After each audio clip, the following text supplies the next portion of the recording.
तो बेटा कल हमने बैलेंस शीट अप्रोच के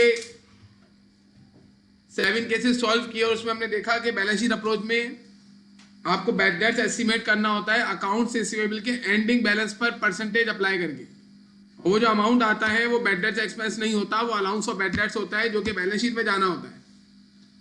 अब अगर हमारा पुराना यानी कि बिफोर एडजस्टमेंट का अलाउंस फॉर बैड डेट्स का बैलेंस मौजूद है क्रेडिट में, तो इस चीज को शो करता है कि प्रीवियसली हमने एक्सपेंस को ज्यादा रिकॉर्ड कर लिया था, तो फिर हम उतने से इस साल एक्सपेंस कम रिकॉर्ड करते हैं। और अगर डेबिट में बैलेंस मौजूद है before adjustment ending allowance of bad dates में, इसका मतलब होता है हमने पिछले साल एक्सपेंस कम रिकॉर्ड किया था, तो फिर इस साल हम एक्सपेंस को बढ़ाकर रिकॉर्ड करते हैं। अब हमें अपने क्वेश्चन को करने के लिए कुछ इजाफी बातें, कुछ एंट्रीज और देखनी पड़ेंगी, क्योंकि मैंने आपको कुछ एंट्रीज बताई नहीं है। वो अब एंट्रीज पहले हम डिस्कस करेंगे, फिर अपने हम न्यूमेरिकल में जाएंगे। देखिए ये हमारा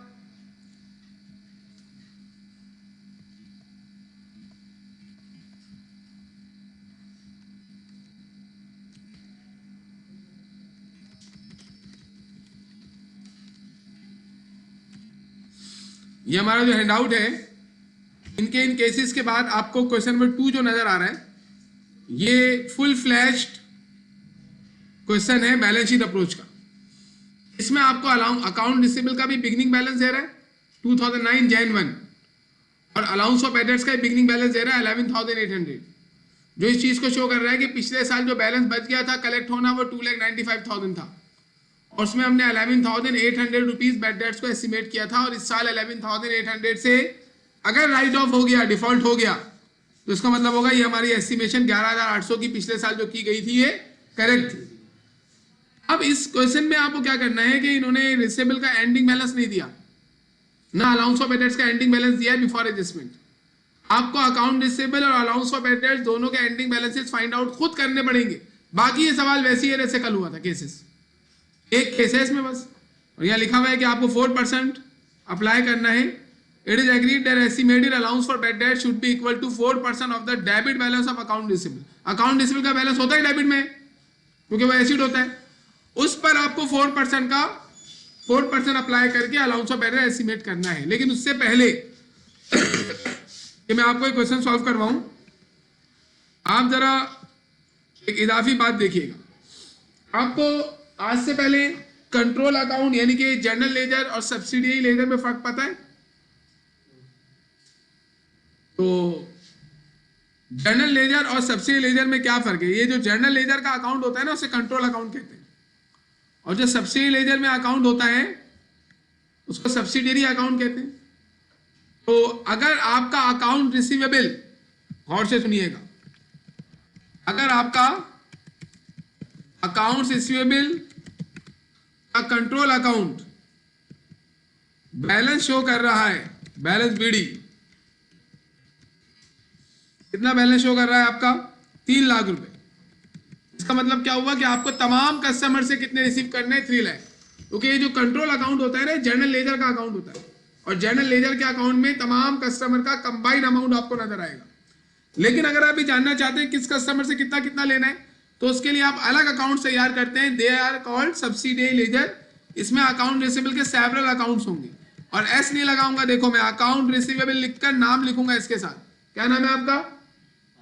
फहद। अकाउंट रिसीवेबल फहद, आपका एक कस्टमर है फहद, और आपने ये लिखा हुआ है कि मुझे फहद से कितने पैसे लेने हैं? 70,000 रुपए। 70,000 रुपए इसका डेबिट बैलेंस आ रहा है। इसका मतलब क्या हुआ? ये जो 3 लाख रुपए तमाम कस्टमर से लेने हैं ना, उसमें 70,000 किससे लेने? फहद से लेने। फिर इसके बाद अकाउंट रिसीवेबल, हर कस्टमर का अलग अलग अकाउंट बनाएंगे आप। अकाउंट रिसीवेबल मीसम, कितना लेना है आपको इससे पैसा भाई? Balance BD. तो पता चला इससे हमें 90,000 रुपए लेने हैं। इस तरीके से कितने हो गए टोटल? ये 1,60,000 हो गए ना। हमें टोटल कितने लेने? 3 लाख। मैं अपनी तरफ से डाटा बना रहा हूं। एक और कस्टमर, सैकड़ों कस्टमर होते हैं हमारे, तो सब्सिडी लेजर में बहुत सारे अकाउंट रिसीवेबल के अकाउंट होते हैं। क्या नाम है आपका? हम्मद। हम्मद से आपको कितने लेने हैं? तो बैलेंस बीडी आपका कस्टमर है, इससे आपको लेने हैं 40,000 रुपए। कितने हो गई? 1,60,000 हो गए, 2 लाख हो गई। और 1 लाख रुपए आपको लेने हैं अकाउंट रिसीवेबल। ये मैं क्यों करवा रहा हूं आपको, मुझे आपको एंट्रीज बतानी है कुछ एडिशनल, और आपको पता होना चाहिए। क्या नाम है तुझे? तुझो नालो चाहे हुसैन अहमद। हुसैन अहमद से आपको कितने रिसीव करने हैं? बैलेंस बीडी हुसैन अहमद से आपको रिसीव करने हैं 1 लाख रुपीज। अब देखिए मसला नहीं है, सब्सिडी लेजर को कोई बोले एक्सप्लेन करें तो आप बोलेंगे सब्सिडी लेजर में जो अकाउंट्स होते हैं उनका जो बैलेंस उनको सम करें ना उनके बैलेंसेस को, तो कंट्रोल अकाउंट का बैलेंस बन जाता है। और कंट्रोल अकाउंट क्या है? जो कि सम होता है सब्सिडी लेजर के अकाउंट्स का। सब्सिडी लेजर के बैलेंसेस इस पर मुश्तमिल होते हैं अकाउंट रिसीवेबल पर। इसमें मैंने एक शॉर्ट आपको चीज भेजनी है, उसको आप देख लीजिएगा। उसमें लिखा हुआ भी है कि भाई क्या क्या डिफरेंसेस है। वैसे हमें नजर आ रहा है इस तरीके से फर्नीचर का अकाउंट भी बन सकता है कंट्रोल अकाउंट। उसमें क्या होगा? जितना भी फर्नीचर है उसका सारा अमाउंट होगा। अब जो डिफरेंट फर्नीचर्स हैं जैसे चेयर अलग है, टेबल अलग है, उन सब के अलग अलग अकाउंट आप ओपन कर लेंगे किसमें? सब्सिडियरी लेजर में। अकाउंट टेबल में भी ऐसे होता है कि तमाम सप्लायर का एक ही अकाउंट टेबल का अकाउंट कंट्रोल अकाउंट में होगा और तमाम के अलग अलग अकाउंट किसमें होंगे? सब्सिडी लेजर में। इस तरीके से सब्सिडी लेजर में हम एक से ज्यादा अकाउंट बनाते हैं एक ही चीज के। जब हम लोगों ने लेजर शुरू किया था तो आपको उस टाइम बताया था कि there are 2 kinds of ledger, general ledger, subsidy ledger. अभी हम जनरल लेजर बना रहे हैं। और जब हमने जनरल लेजर बनाया तो आपने देखा उसमें हर चीज का एक ही अकाउंट था, लेकिन यहाँ पर सब्सिडी लेजर में हर चीज के डिटेल में अकाउंट्स होते हैं और रिसीवेबल के एक से ज्यादा होंगे, पेबल के एक से ज्यादा होंगे। ये मुझे क्यों बताना पड़ा? क्योंकि अब मैं आपको एक चीज बता रहा हूँ, गौर से सुनिएगा। हम्माद से कितने पैसे लेने हैं आपको? 40,000। हम्माद अगर हमें 40,000 रुपए की 40,000 रुपए दे दे तो हम कलेक्ट करेंगे ना 40,000, तो एंट्री क्या बनाएंगे?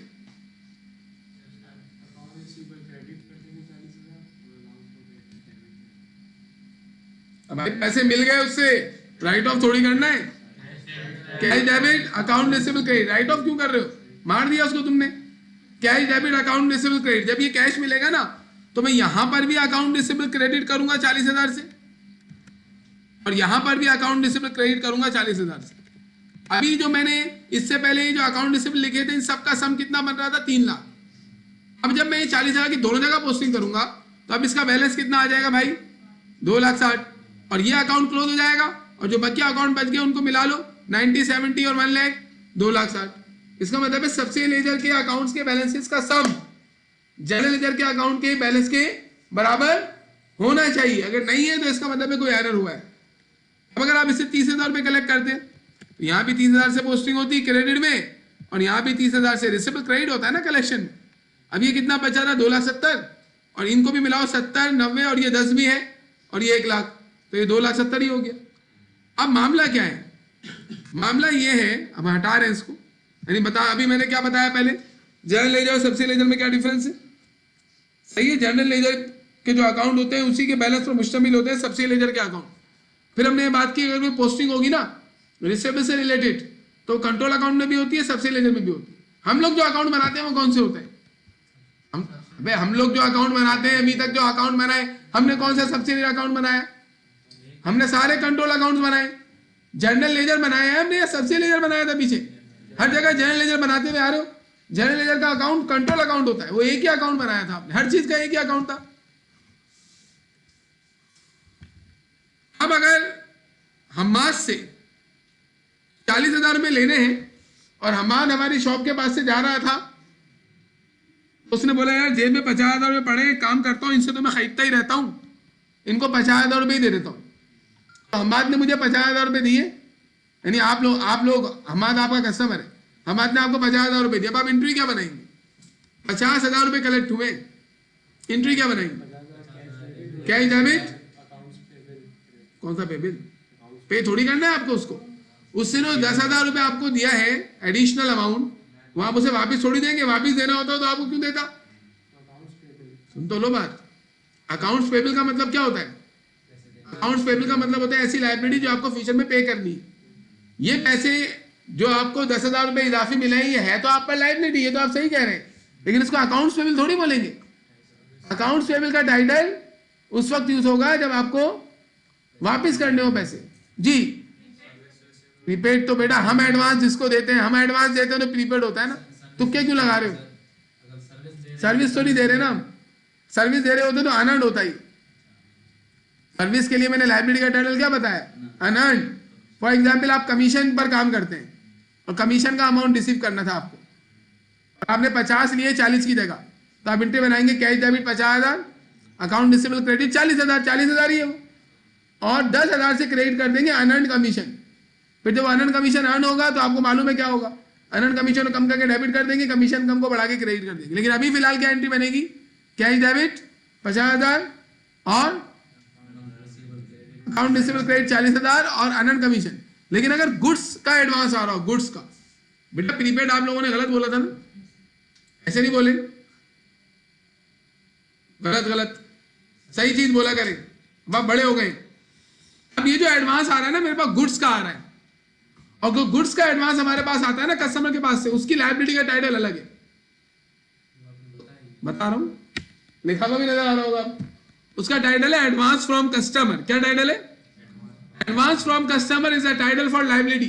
यानी आप कस्टमर से जब कलेक्शन करें और कोई इजाफी अमाउंट आ जाए तो वो आप पर लायबिलिटी होगी और उसका टाइटल होगा एडवांस फ्रॉम कस्टमर। ये कब होगा? जब गुड्स के अगेंस्ट एडवांस आ रहा हो, सर्विस के अगेंस्ट आ रहा हो तो उसे unearned commission, unearned rent, unearned जो है वो फी ऐसे बोलेंगे उसको। आप मुझे बताएं, अगर मैं हम्माद से गुड्स के अगेंस्ट पैसे लेता हूं और हम्माद ने मुझे 50,000 रुपए की पेमेंट की है, तो मुझे एंट्री क्या बनानी चाहिए? अब मैं यहाँ एंट्री बना रहा हूँ, इसको छोड़े ये जो लिखा हुआ है, मुझे ये एंट्री बनानी चाहिए। क्या एंट्री बनानी चाहिए? इन अमाउंट्स को इग्नोर कर दें, मुझे ये एंट्री बनानी चाहिए, कैश डेबिट कितना? 50,000, अकाउंट रिसीवेबल क्रेडिट करूंगा 40,000 और एडवांस फ्रॉम कस्टमर क्रेडिट करूंगा 10,000। This is the correct entry और यही बननी चाहिए। इससे होगा क्या? देखिए, इससे होगा ये कि हमारा जो हम्माद है ना उसका अकाउंट रिसीवेबल 40,000 से क्रेडिट हो जाएगा, तो यहां भी 40,000 से क्रेडिट हो जाएगा, तो अकाउंट रिसीवेबल का बैलेंस कितना आ गया? 2,60,000, और यहां भी अकाउंट रिसीवेबल 70, 90 और 1,00,000, 2,60,000। और एक नया अकाउंट आप ओपन करेंगे जिसका नाम क्या होगा? एडवांस फ्रॉम कस्टमर, और उससे आप क्रेडिट कर देंगे कितने से? 10,000। ये होना चाहिए। लेकिन नॉर्मली ना अकाउंटेंट ऐसे करता नहीं। जब उसके पास पैसे आ रहे होते हैं ना, कस्टमर ने 50,000 रुपए दिए, वो देखता नहीं है खोल के, बस कलेक्ट कर लेते हैं, एंट्री बना रहे हैं डायरेक्ट, बोलता है बाद में देख लूंगा। और वो क्या एंट्री बना देता है? जो नॉर्मल कलेक्शन की एंट्री होती है ना वो बना देता है। क्या एंट्री है वो? Cash debit account receivable credit. अब अगर वो cash debit account receivable credit करके एंट्री बना दे तो एंट्री तो गलत है ना। ऐसे में एडवांस फ्रॉम कस्टमर का अकाउंट भी ओपन नहीं होगा। और गलती क्या होगी? यहाँ रिसीवेबल में, हम्माद के रिसीवेबल में भी 50,000 से क्रेडिट होगा यहाँ पर, और यहां भी 50,000 से। गौर से सुनो भाई, अब क्या होगा? अब इस रिसीवेबल के अंदर बैलेंस कितना आ रहा है? इसका मतलब है कस्टमर से हमें कितने लेने? 2,50,000। हालांकि हमें फाज से कितने लेने? 70, मीसन से कितने लेने? 90, और हुसैन से कितने लेने? 1,00,000। कितने लेने कस्टमर से आपको? 2,60,000। जबकि यहां बैलेंस कितना आ रहा है इसका? 2,50,000। क्यों आ रहा है ये इस वजह से आ रहा है कि हम्माद के अकाउंट रिसीवेबल के अंदर क्रेडिट बैलेंस आ गया। क्रेडिट बैलेंस क्यों आ गया? क्योंकि हमने एडवांस का अमाउंट भी रिसीवेबल के अंदर डाल दिया। और जब भी आप एडवांस रिसीवेबल में डाल दें तो रिसीवेबल की नेचर ऐसी नहीं है, अब लायबिलिटी बन गया। ये लिखा हुआ रिसीवेबल है लेकिन गलत है ना ये। तो आपको वो बता सकता है कि भाई कस्टमर के अकाउंट में क्रेडिट बैलेंस आ गया। उसके बताने का मतलब यही है कि आपने एडवांस फ्रॉम कस्टमर को एडवांस फ्रॉम कस्टमर के अकाउंट में डालने के बजाय अकाउंट रिसीवेबल में डाल दिया है, and this is an error. इस एरर को सही कैसे करोगे? बाद में तो पता चल जाएगा ना आपको, जब साल का एंड आएगा आप अपने लेजर देखते हो खोल के, आपको हम्माद का अकाउंट नजर आया, आपने बोला यार ये तो गलत हुआ भाई। उस वक्त तो आप फिर साल के दौरान देखें, टाइम नहीं होता आपके पास, धड़ाधड़ एंट्रीज पास कर रहे होते हो आप, एंट्री कर रहे हैं।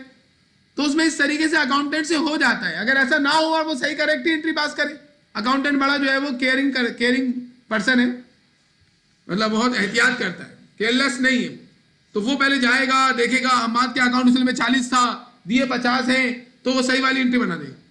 लेकिन हमारा जो अकाउंटेंट है ना वो बोलता है कि बना दो एंट्री। तो उसने क्या किया?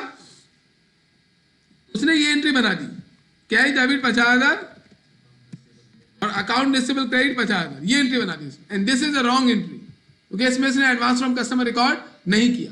फिर साल के एंड में तो उसे पता चल ही जाएगा, तो उस वक्त वो क्या करेगा, ये जो हमारा अकाउंट रिसीवेबल ज्यादा क्रेडिट हुआ है ना, इसको वो डेबिट करेगा कितने से, 10,000 से, और 10,000 से एडवांस फ्रॉम कस्टमर को रिकॉर्ड करेगा। अब इससे होगा क्या, अभी जैसे 50 से पोस्टिंग की है ना, अब 10,000 से उसे अकाउंट रिसीवेबल क्या करना पड़ेगा, डेबिट, इधर भी डेबिट करेगा अकाउंट रिसीवेबल। अब आप बताएं ऊपर कंट्रोल अकाउंट में कितना रिसीवेबल आ गया, 260 आ गया, और ये तो हो गया 0, और बाकी जो अकाउंट रिसीवेबल है 70, 90 और 1 लाख, ये भी कितने हैं, 2,60,000 रुपए, और एक नया अकाउंट ओपन हो जाएगा एडवांस फ्रॉम कस्टमर का, वहां आ जाएगा क्रेडिट में कितना, 10,000। यानी कि अगर हम लोग कस्टमर से कलेक्शन करें एडवांस की, सिर्फ एडवांस की कलेक्शन हो, फिर तो ये एंट्री बनेगी क्या है, debit advance from customer credit, फिर तो सिर्फ एडवांस का है। लेकिन नॉर्मली एडवांस कैसे आ रहा होता है, कलेक्शन के साथ आ रहा होता है, तो उस टाइम बननी कौन सी एंट्री चाहिए, ये बननी चाहिए, मैंने बॉक्स में पैक भी कर दिया आपके लिए, बताइए कौन सी एंट्री बननी चाहिए। Yes sir, is not the answer, पहली वाली एंट्री बननी चाहिए अगर एडवांस फ्रॉम कस्टमर आ रहा है कलेक्शन के साथ।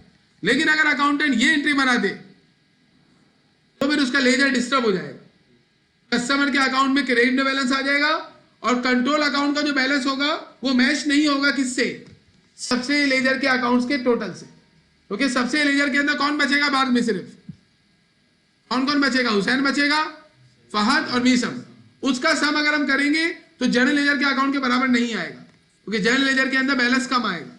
तो ऐसी कंडीशन में फिर अकाउंटेंट को क्या करना पड़ेगा, उसे ये एंट्री पास करनी पड़ेगी, कौन सी, account receivable debit advance from customer credit. अगर आपसे ये बोल दे कि कस्टमर के अकाउंट में क्रेडिट में बैलेंस आ गया, तो आप समझ जाएंगे कि हमने ये एंट्री पास कर दी है जो मैंने हाईलाइट की है, तो सही करने के लिए आप ये एंट्री पास करेंगे। लेकिन अगर वो बोले हमने एडवांस लिया है कस्टमर से लेकिन हमने रिकॉर्ड ही नहीं किया, उसको रिकॉर्ड नहीं किया, तो फिर आप क्या करेंगे, ऐसा करेंगे, भाई ये एंट्री बनाना गलत है ना। अगर ये एंट्री बन चुकी है पहले पुराने डेज में, ये एंट्री बन चुकी है, तो अब करेक्ट करने के लिए एंट्री बनाओगे ना तुम। लेकिन अगर तुम्हें मालूम चले कि अभी एडवांस मिला है और रिकॉर्ड भी नहीं हुआ तो तुम क्या करोगे, पहली वाली एंट्री बना दोगे ना डायरेक्ट। ये अगर रिसीवेबल के साथ की कलेक्शन है तो ये बना दोगे, और सिर्फ एडवांस मिला दोगे, यानी बना दोगे।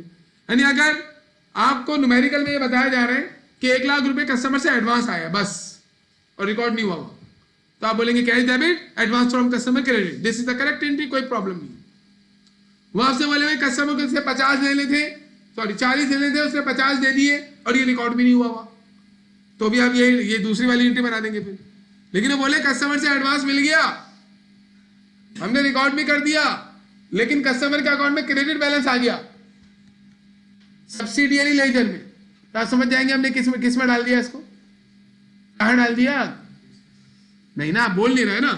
अगर कस्टमर से एडवांस मिला और हमने उसको मतलब ऐसा हुआ कि रिसीवेबल में क्रेडिट बैलेंस आ रहा है, तो कब आता है रिसीवेबल में क्रेडिट बैलेंस, सब्सिडी लेजर में। कंट्रोल अकाउंट में कभी भी क्रेडिट बैलेंस नहीं आएगा, क्रेडिट बैलेंस का आएगा सब्सिडियरी लेजर में आएगा। और वो जो क्रेडिट बैलेंस है, वो जितना क्रेडिट बैलेंस आता है वो शो कर रहा होता है एडवांस फ्रॉम कस्टमर को, क्योंकि अगर 40,000 से डेबिट में है ये कस्टमर का अकाउंट, और क्रेडिट मैक्सिमम कितने से हो सकता है, 40 से, लेकिन आपने 50 से क्रेडिट कर दिया, तो ये 10,000 रुपए इजाफी जो आए हैं ये रिसीवेबल की कलेक्शन नहीं है, तो वो एडवांस फ्रॉम कस्टमर होगा, फिर आपको इसको डील करना पड़ेगा। अब आप देखें, ये एडवांस फ्रॉम कस्टमर देता है रिसीवेबल के numericals. Now you have to identify कि इनमें से आपको कौन सी एंट्री बनानी है। ये एंट्री कब बनानी है, जब एडवांस आया और रिकॉर्ड नहीं हुआ है। ये एंट्री कब बनानी है कि एडवांस आया है रिसीवेबल की कलेक्शन के साथ और रिकॉर्ड नहीं हुआ है। और ये एंट्री कब बनानी है, जब पहले से हमने रिसीवेबल में डाल दिया उसको, ये एंट्री बनानी है हमने 40 के बजाय 50, तो फिर हम उसे करेक्ट करने के लिए रिसीवेबल को वापस डेबिट करके क्लोज करेंगे और एडवांस फ्रॉम कस्टमर को क्रेडिट करेंगे। जैसे इस सवाल में आइए, आप इस क्वेश्चन को पढ़ते हैं, इसमें आई थिंक एडवांस नहीं है, हाँ पहले पढ़ते हैं इसको। अच्छा, ये जो क्वेश्चन आप देगा ना आपको, इसमें पूरे साल की एक्यूमुलेटेड एंट्रीज देगा वो, यानी कि वो अगर आपको सेल डिस्काउंट बताए तो सेल डिस्काउंट एक कस्टमर या एक दिन का नहीं होगा, पूरे साल का सम होगा, तो हम उसकी एक ही एंट्री बनाएंगे। प्रैक्टिकली क्या हो रहा होगा, रिटर्न की एंट्री हर उस दफा बनेगी जब जब रिटर्न आएगा। अगर 2000 मरतबा गुड्स रिटर्न हुई है तो रिटर्न की 2000 रिकॉर्डिंग होगी, लेकिन आपके पास न्यूमेरिकल में ऐसे थोड़ी कर सकता है वो। तो क्या करेगा, पूरे साल में जितने भी रिटर्न हुए हैं उन सबको सम करके एक ही रिटर्न बताएगा, तो उसकी एक ही दफा एंट्री बना दोगे, sales return and allowance debit account receivable credit. मतलब ये जो एंट्रीज बनेगी ये समरी एंट्रीज होंगी। समरी एंट्रीज मींस जितनी मर्तबा सेल हुई है सब सम हुई होगी, जितनी मर्तबा कलेक्शन हुआ है सब सम हुआ होगा। आगे टाइम बचे ना, वो तो आपको चेक कर रहा है, वो आपसे कोई अकाउंटिंग थोड़ी करवा रहा है किसी ऑर्गेनाइजेशन की। लेकिन जब आप अकाउंटेंट होंगे तो जितनी कलेक्शन होगी, हूं क्या, सबकी अलग अलग समरी एंट्री कैसे बनाओगे तुम? जब आप अकाउंटेंट होंगे प्रोफेशनल लाइफ में तो आप समरी एंट्रीज बनाएंगे, नहीं बनाएंगे ना समरी एंट्री। अकबर से कलेक्शन हुई तो अकबर की कलेक्शन की एंट्री बनाएंगे, सालमीन से कलेक्शन हुई है सालमीन की कलेक्शन की एंट्री बनाएंगे, सालम से कलेक्शन हुई है सालम की कलेक्शन की एंट्री बनाएंगे, अबू बकर से कलेक्शन हुई है अबू बकर की कलेक्शन की एंट्री बनाएंगे। यहां पर वो ऐसा नहीं करेगा आपके साथ क्वेश्चंस में। उसकी वजह क्या है, उसे कलेक्शन की एंट्री चेक करनी है ना, एक दफा बनवा लेगा आपसे, या पूरे क्वेश्चन में सिर्फ कलेक्शन की एंट्री लिख देगा कि 10 कलेक्शन की एंट्री बना दो। ऐसा थोड़ी होगा। वो बोलेगा एक दफा कलेक्शन दे देगा, तो वो कलेक्शन किसकी होगी, तमाम कस्टमर की पूरे साल की कलेक्शन होगी। जैसे यहां पर ये शुरू में जो 2 पॉइंट्स दिए हुए, ये क्या है, अरे बेटा ये क्या लिखा हुआ है, account receivable January 1 2009 2,95,000। What is this, beginning. January 1 mean ending होता है, दूसरा दिला रहे हो आज तुम लोग। बिगिनिंग बैलेंस मतलब साल की 2009 के शुरू में तुम्हें कस्टमर से 2,95,000 लेने थे। किसका बैलेंस है ये, कंट्रोल अकाउंट का या सब्सिडी लेजर का?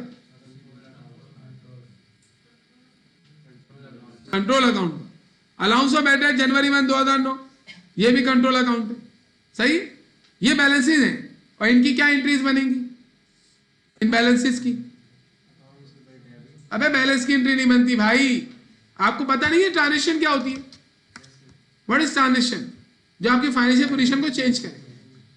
अब इसमें कौन सी फाइनेंशियल पोजीशन चेंज हो रही है, ये तो पहले से लिखा हुआ है आपके पास, तो इसकी रिकॉर्डिंग हुई भी है ना ऑलरेडी। 2009 जनवरी 1 का बैलेंस कब का है,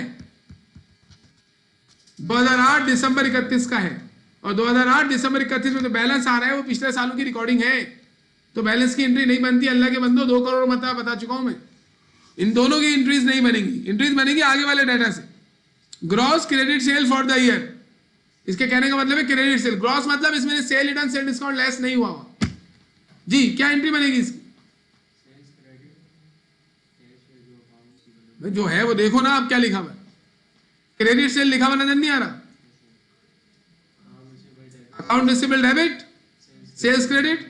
अब ये सेल्स जो लिखी हुई है ना 6,10,340, ये पूरे साल की तमाम कस्टमर की सेल है। इसके बाद ये दे रहा है कलेक्शन, क्या दे रहा है, कलेक्शन हुई है उधार वाली 4,20,000, तमाम कस्टमर से पूरे साल की कलेक्शन है। ये क्या एंट्री बनेगी, आप लोगों नहीं आती, यही बच्चा बता रहा है, क्या डेबिट अकाउंट रिसीवेबल क्रेडिट। बहुत आसान आसान है, मुझे तो आपको एडवांस फ्रॉम कस्टमर की एंट्री समझानी है, ये तो आसान वाली है। इसके बाद देखिए promissory note receive from customer, इसका मतलब सुनिएगा जरा। एक कस्टमर था, आपने उसको उधार पे सेल कर दिया,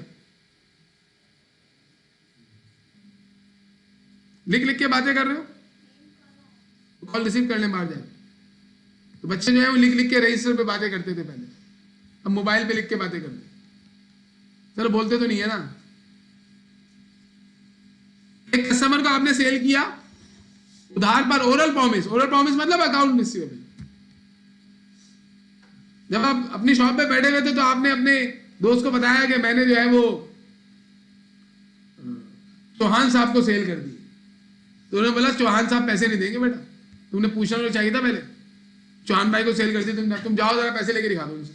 आपने बोला अच्छा ये तो बड़ा मसला हो गया, फौरन चौहान भाई के पास गए, चौहान भाई को बताया लोग आपके बारे में ऐसा फरमा रहे हैं। चौहान भाई ने बोला अच्छा मेरे बारे में ऐसा बोल रहे हैं, मैं अभी तुम्हें बताता हूं, और उसने फौरन आपको लिख के दे दिया कि मैं तुमसे वादा करता हूं कि मैं तुम्हें इस डेट को इतने पैसे दूंगा। अब तो भाई वो तो इज्जत से बात आ गई ना, लिख के भी दे दिया। अब जब लिख के दिया तो उसका ओरल प्रॉमिस रिटन प्रॉमिस में कन्वर्ट हो गया। तो आप तो पहले अकाउंट रिसीवेबल रिकॉर्ड करके बैठे हुए होंगे ना उसका, जब आपने सेल की थी तो आपने एंट्री बना दी होगी account receivable debit sales credit. अब आप क्या करेंगे, नोट रिसीवेबल को डेबिट करेंगे और अकाउंट रिसीवेबल को क्रेडिट करके खत्म कर देंगे। कौन सा, किसका अकाउंट रिसीवेबल, सिर्फ चौहान साहब। तो ये यही कह रहा है, देखिए promissory note receive from customer, तो कुछ कस्टमर से प्रोमिसरी नोट मिल गया, ये तो मैंने आपको समझाने के लिए केस बताया है। प्रोमिसरी नोट किसी भी रीजन की वजह से रिसीव कर सकते हैं आप, क्या एंट्री बनेगी? Note receivable debit, account receivable credit 25,000, इसको छोड़ दें। अगला देखें, customer account written off as uncollectible during the year. ये वो है जिसके अकाउंटेंट ख्वाहिश कर रहा था कि राइट ऑफ होना चाहिए। देखिए ना 11,800 की एस्टिमेशन करके बैठा हुआ है ना वो पिछले साल, अब राइट ऑफ हुआ 6,400 का, क्या एंट्री बनाएंगे? मैं राइट ऑफ की एंट्री पूछ रहा हूं यार। Allowance of patent debit, account receivable credit, खामोश बैठ जाते हैं। सेल रिटर्न अलाउंस, इसकी एंट्री भी आपको मालूम है। Cell return allowance debit, account receivable credit, इसको भी छोड़ दो। Cell discount debit, account receivable credit. और एक और राइट ऑफ बता रही है, uncollectible customer account written of during the year 2200, फिर वो एंट्री बनाएंगे दोबारा। Allowance of patent debit, account receivable credit. फिर एक कस्टमर ने, उसने बोला स्टूडेंट ने कि सर आप ये 2200 और ये 6,400 ऐड करके दे देते ना, तो मैंने 12 थोड़ी किया, समरी एंट्री आएंगी। नॉर्मली 99% समरी एंट्री होती है, इन्होंने जानबूझ के राइट ऑफ को 2 हिस्सों में तोड़ के दिया हुआ है आपको, तो 2 दफा एंट्री बना देंगे हम। अलग जब टुकड़ों में तोड़ के दे, दोनों को अलग अलग एंट्री बनाना। अब आओ जरा, अभी क्या बोल रहे हैं? Credit balance in customer account, आगे नहीं पढ़ेंगे। कस्टमर के अकाउंट में क्रेडिट बैलेंस आ गया, कहां पे? कंट्रोल अकाउंट में, सब्सिडी लेजर में। ये शो कर रहा है किसको? क्या बोल रहे हैं? एडवांस फ्रॉम कस्टमर, लिख के भी दे रहा है, इसका मतलब है एडवांस फ्रॉम कस्टमर है। Cash receive not included in the above collection. बोला कैश रिसीव तो हो गया, लेकिन जो कलेक्शन हमने रिकॉर्ड की हुई है ना, इसमें हमने इसे रिकॉर्ड नहीं किया। इसका मतलब क्या देंगे? इसका मतलब यह है कि हमने यहां पर कस्टमर के अकाउंट में क्रेडिट कर दिया, कंट्रोल अकाउंट में कोई पोस्टिंग नहीं की हमने, ना एंट्री बनाई। इसका मतलब है असल में हमने इसे रिकॉर्ड किया है या नहीं किया ना। रिकॉर्ड कैश कलेक्ट हो गया, लेकिन ऊपर कलेक्शन में हमने उसे लिखा ही नहीं है, कस्टमर के हिसाब किताब में लिख दिया बस। कस्टमर का हिसाब किताब सब्सिडियरी अकाउंट है ना, मेन अकाउंट तो जर्नल लेजर है। ट्रायल बैलेंस किससे बनता है? जर्नल लेजर से या सब्सिडी लेजर से? जर्नल लेजर से। जर्नल लेजर में कोई पोस्टिंग नहीं किया, इसका मतलब आपने एंट्री नहीं बनाई। अब एंट्री आप बताएं, अब आप एंट्री बनाएंगे तो क्या बनाएंगे? एंट्री कितना एडवांस आया? 23,000 जी, क्या एंट्री बनाएंगे? कैश डेबिट करेंगे और एडवांस फ्रॉम कस्टमर लिखेंगे ना। क्यों? क्योंकि आप फर्स्ट टाइम इसे रिकॉर्ड कर रहे हैं, तो आप सही वाली एंट्री बनाएंगे। और सही ये है कि कैश डेबिट करो और लायबिलिटी बढ़ाओ, एडवांस फ्रॉम कस्टमर क्रेडिट कर दो। लेकिन इसमें आओ देखो, यहां पर भी क्या हो रहा है? Credit balance in customer account, यहां भी क्रेडिट बैलेंस है कस्टमर के अकाउंट में। ओवर पेमेंट बाय कस्टमर मतलब वही advance, included in the above collection. अब इसे कहने का मतलब क्या है कि यहां भी हमने रिकॉर्ड कर दिया, यहां भी रिकॉर्ड कर दिया, ये हो गया मसला। इसका मतलब है जर्नल लेजर में रिकॉर्डिंग हो गई तो एंट्री बन चुकी है, यानी कि उसने ये एंट्री बना दी है, cash debit account receivable credit, ये गलत किया उसने। अब वो क्या करेगा? अकाउंट रिसीवेबल को डेबिट करेगा, एडवांस फ्रॉम कस्टमर क्रेडिट कर देगा। देखिए दोनों मैंने बता दी, यानी अगर आपको एडवांस फ्रॉम कस्टमर के बारे में बताए और वो रिकॉर्ड नहीं हुआ हुआ, तो आप नॉर्मल एंट्री बनाओ, cash debit advance from customer credit. लेकिन अगर वो रिकॉर्ड हो चुका है और रिसीवेबल में डाल दिया है, तो ऐसी कंडीशन में आप रिसीवेबल को वापस डेबिट करेंगे और एडवांस फ्रॉम कस्टमर को क्रेडिट करेंगे। इसकी सारी एंट्रीज मैंने आपको बता दी। अब हम लोग क्या करेंगे? हम कल वाला ही काम करने वाले हैं, लेकिन पहले हम बनाएंगे एंट्रीज सारी, और एंट्रीज से हम 2 अकाउंट बनाएंगे, अकाउंट रिसीवेबल का और अलाउंस ऑफ पेटेंट्स का। और जैसे हम ये 2 अकाउंट बनाएंगे, ये सवाल कल जैसा हो जाएगा। वजह, जब हम अकाउंट बना लेंगे तो अकाउंट के बैलेंसेस निकालेंगे, तो अकाउंट रिसीवेबल का एंडिंग बैलेंस हमारे सामने आ जाएगा, जिस पे परसेंटेज लगेगी। और अलाउंस ऑफ पेटेंट्स का भी एडजस्टमेंट से पहले वाला बैलेंस हमारे सामने आ जाएगा, जो कि ऐड या लेस किया जाएगा। यानी पहले आपको एंट्रीज और अकाउंट बनाने पड़ेंगे, तब ये न्यूमेरिकल कल जैसा हो जाएगा। और ये एंट्रीज न्यूमेरिकल और जो अकाउंट है ये आपको पहले से बनाने आते हैं, हम इसको बना रहे हैं। हमेशा बताओ, पहला वाला जो पॉइंट है, अकाउंट रिसीवेबल जनवरी 1, 2009 2,95,000, इसकी क्या एंट्री बनेगी?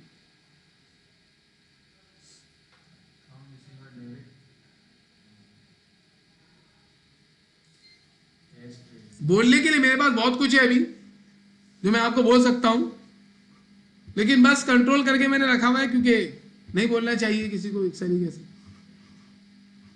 क्या एंट्री बननी चाहिए? बीच वाली बहन बता दें, पहला 2,95,000 की क्या एंट्री बननी चाहिए?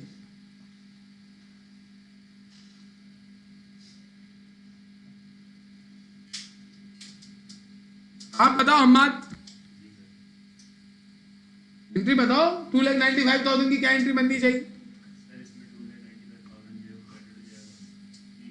एंट्री बताओ, एंट्री।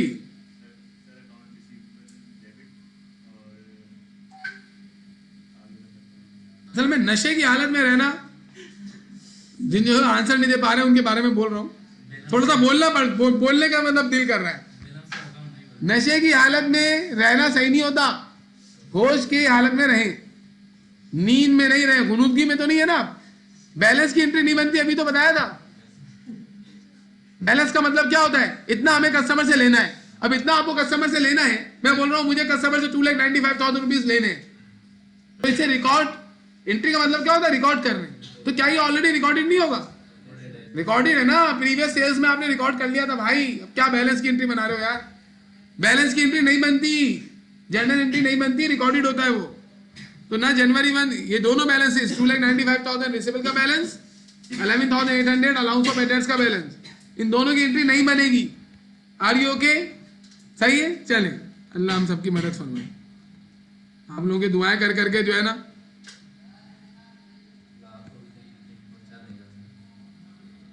वो भाई क्या कर रहे हो? आप पहुंचा रहे हो भाई, डरा रहे हो तुम तो। चौहान के पास तो नहीं पहुंचा दोगे? चलो भाई आ जाओ। नहीं ये नहीं है, दूसरा पहला सवाल।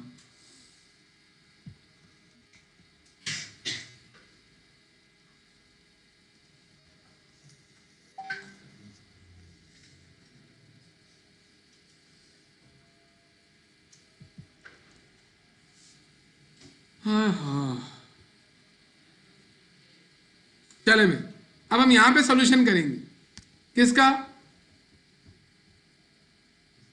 जो अभी हम सवाल पढ़ लेते उसका, और किसका? याद तो नहीं आ रही? अम्मी की याद तो नहीं आ रही ना?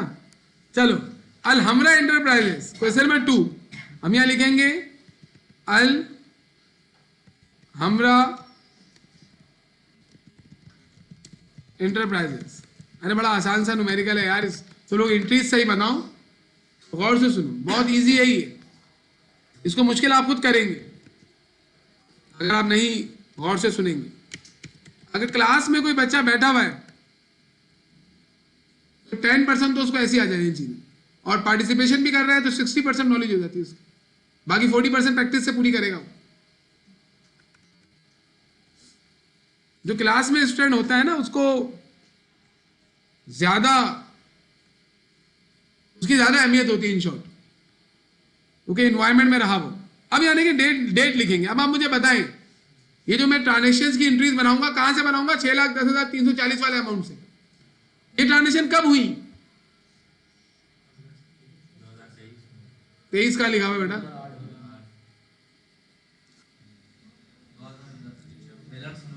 ये ट्रांजेक्शन जो लिखी हुई है, ये सारी ट्रांजेक्शन ये कब हुई है?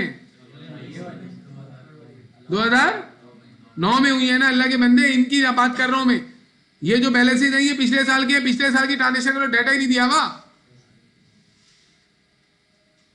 2009 जनवरी 1 को अकाउंटिंग पीरियड शुरू हुआ और खत्म कब हो रहा है? यहाँ नीचे लिखा हुआ है दिसंबर 31 को। तो मैंने आपसे पूछ के गलती कर दी कि ये ट्रांजेक्शन कब हुई, तो इसका जवाब था 2009 जनवरी 1 से 2009 दिसंबर 31 के दरमियान हुई। लेकिन कब हुई उन्होंने स्पेसिफिक डेट हमें नहीं बताई। ये सेल कब हुई है नहीं पता। क्यों नहीं बताई उसने स्पेसिफिक डेट? रीजन होगी, बता चुका हूं रीजन। ये पूरे साल की तमाम कस्टमर की सेल है। जब पूरे साल की तमाम कस्टमर की सेल है तो स्पेसिफिक डेट कैसे बता सकता है वो? स्पेसिफिक डेट कब बताएगा? जब हर कस्टमर की हर दिन की अलग अलग सेल्स बताए वो। इसी वजह से उसने यहाँ डेट नहीं लिखी हुई कि कौन सी ट्रांजेक्शन किस डेट को हुई है। मुझे बोलने दिया करें, अपना काम करें, सही है? हाँ, मैं बोलता रहता हूँ इस तरीके से। 2009, और मैं जो अगर मैं डांट रहा हूँ आपको, इसका मतलब है आप लोग कम पढ़ रहे हो। अटेंटिव बैठो। जनवरी 1 टू, तो देखिए मैं इसी वजह से ये डेट डाल रहा हूँ, 2009 जनवरी 1 टू दिसंबर 31। ये डेट मैंने ऐसी क्यों लिखी है? क्योंकि जो हम एंट्रीज बना रहे हैं ना इनकी, ये पूरे साल के दौरान की एंट्रीज है सारी, इस वजह से ऐसी डेट लिखी जाती है। जब भी ऐसा हो कि आपको जो ट्रांजेक्शन दी जाए उसकी स्पेसिफिक डेट ना हो, पूरे साल की हो, तो ऐसे डेट लिखते हैं। तो पहली एंट्री बनानी है आपको। क्या एंट्री बनेगी भाई? 2,95,000 के अमाउंट से क्या एंट्री बनेगी?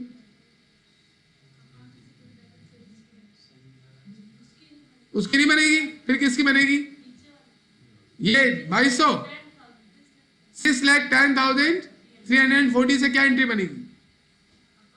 Account receivable debit sales credit. तो हम यहां पे पहली एंट्री पास कर रहे हैं और हम यहां लिखेंगे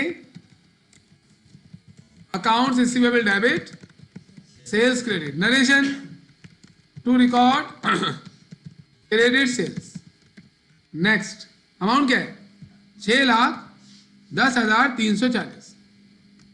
बच्चों वाली एंट्री है ये, हमने उसमें पढ़ी थी अकाउंटिंग साइकिल में। हम लोग तो इस बार से बना रहे हैं क्योंकि हमें अकाउंट वगैरह बनाने। दूसरी 4,20,000 की एंट्री, दोबारा पूछ रहा हूं, बता दो भाई वरना मैं नहीं बनाऊंगा। Cash debit account receivable credit, good. Cash debit account receivable credit. Narration collected cash from customers. ये कितना था? 4,20,000। You people can do everything, लेकिन उसको करने का जो प्रोसीजर है उससे गुजरना पड़ता है। अभी क्लास का सबसे अहम चीज है, जुम्मे के दिन ना थोड़ा इंसान स्लो हो जाता है नमाज के बाद, वो मुझे मालूम है। लेकिन आप एज्यूम करें कि आज हफ्ता है, सही, या आज जुमेरात है, नमाज पढ़ के आके एज्यूम करके बैठा करें। अगला बताओ 25,000।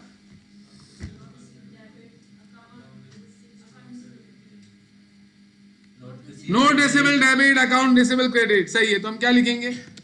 Notes receivable debit account receivable credit. Narration collected received promissory note from customer. एक कस्टमर से रिसीव हुआ, ये कितना था? ये 25,000। चांडियों से आपने ये ले लिए जी। Next credit balance in customer account. इसकी मैंने क्या एंट्री बताई थी आपको? ये ऊपर कलेक्शन में शामिल नहीं है, तो नॉर्मल एडवांस फ्रॉम कस्टमर की एंट्री बनाओगे 23,000 से। हाँ, पहले क्रेडिट बता दो, तुम कोई रीजन है इसका? कैश डेबिट, और इसी थोड़ी प्रैक्टिस करो, डेबिट पहले बोला करो। एडवांस फ्रॉम कस्टमर क्रेडिट कितना था? 23,000 था। नरेशन,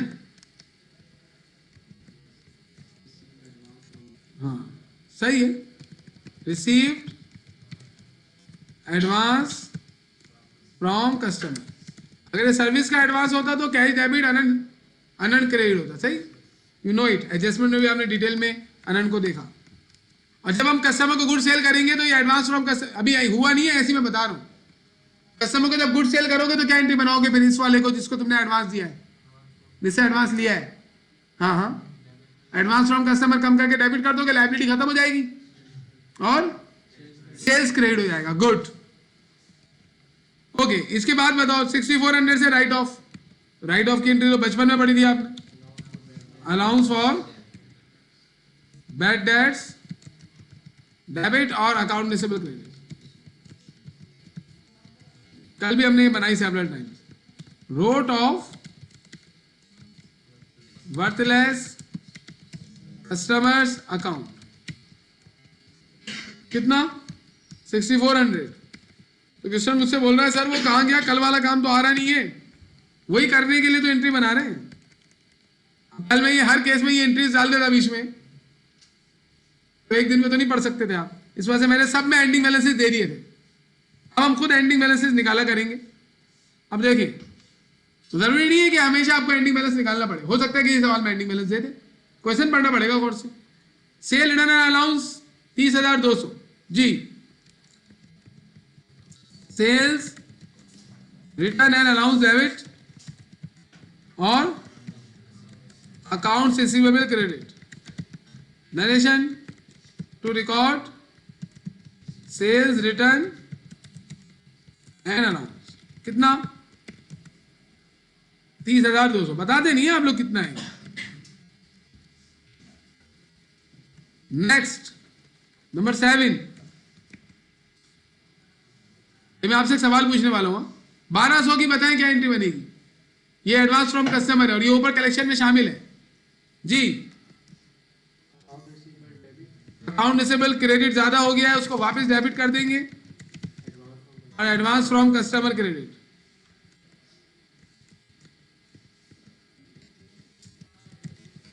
कितना? 1200, शुक्र है।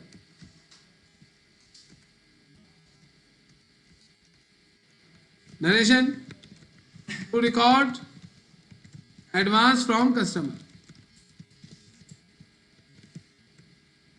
जी 8। अब क्या है? डिस्काउंट अलाउड, क्या एंट्री बनेगी? सेल डिस्काउंट डेबिट और अकाउंट रिसीवेबल क्रेडिट। ये सब एंट्रीज मैंने कल आपको लिख के दे दी थी। टू रिकॉर्ड सेल्स डिस्काउंट कितना? 4000। नेक्स्ट वो राइट ऑफ 2200 से क्या एंट्री बनेगी? हाँ, अकाउंट रिसीवेबल क्रेडिट।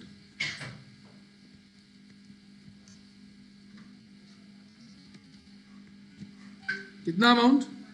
2200। ये भी एंट्री बन गई। अभी सारी एंट्रीज बनाने के बाद हमें क्या करना चाहिए? मैं आपसे इस बार से पूछ रहा हूं ये, क्योंकि मैं आपको बता चुका हूं क्या करना था। अकाउंट रिसीवेबल का एंडिंग बैलेंस निकालेंगे और अलाउंस ऑफ एडेट्स का एंडिंग बैलेंस बिफोर एडजस्टमेंट निकालेंगे। कैसे निकालेंगे? लेजर बनाएंगे। तो अभी हम जनरल लेजर बनाने जा रहे हैं, और जनरल लेजर में आपको 2 अकाउंट्स प्रोड्यूस करने पड़ेंगे। ये लास्ट टाइम हमने जब केसेस किए कल, तो हम सिर्फ अलाउंस ऑफ एडेट्स का अकाउंट बना रहे थे। क्यों? क्योंकि अकाउंट रिसीवेबल का एंडिंग बैलेंस गिवन था, अलाउंस ऑफ एडेट्स का गिवन नहीं था, तो हमने उसके अकाउंट बनाए थे। गिवन भी था, फिर भी हमने बनाए थे। लेकिन अभी हमें दोनों बनाने पड़ेंगे। अकाउंट रिसीवेबल,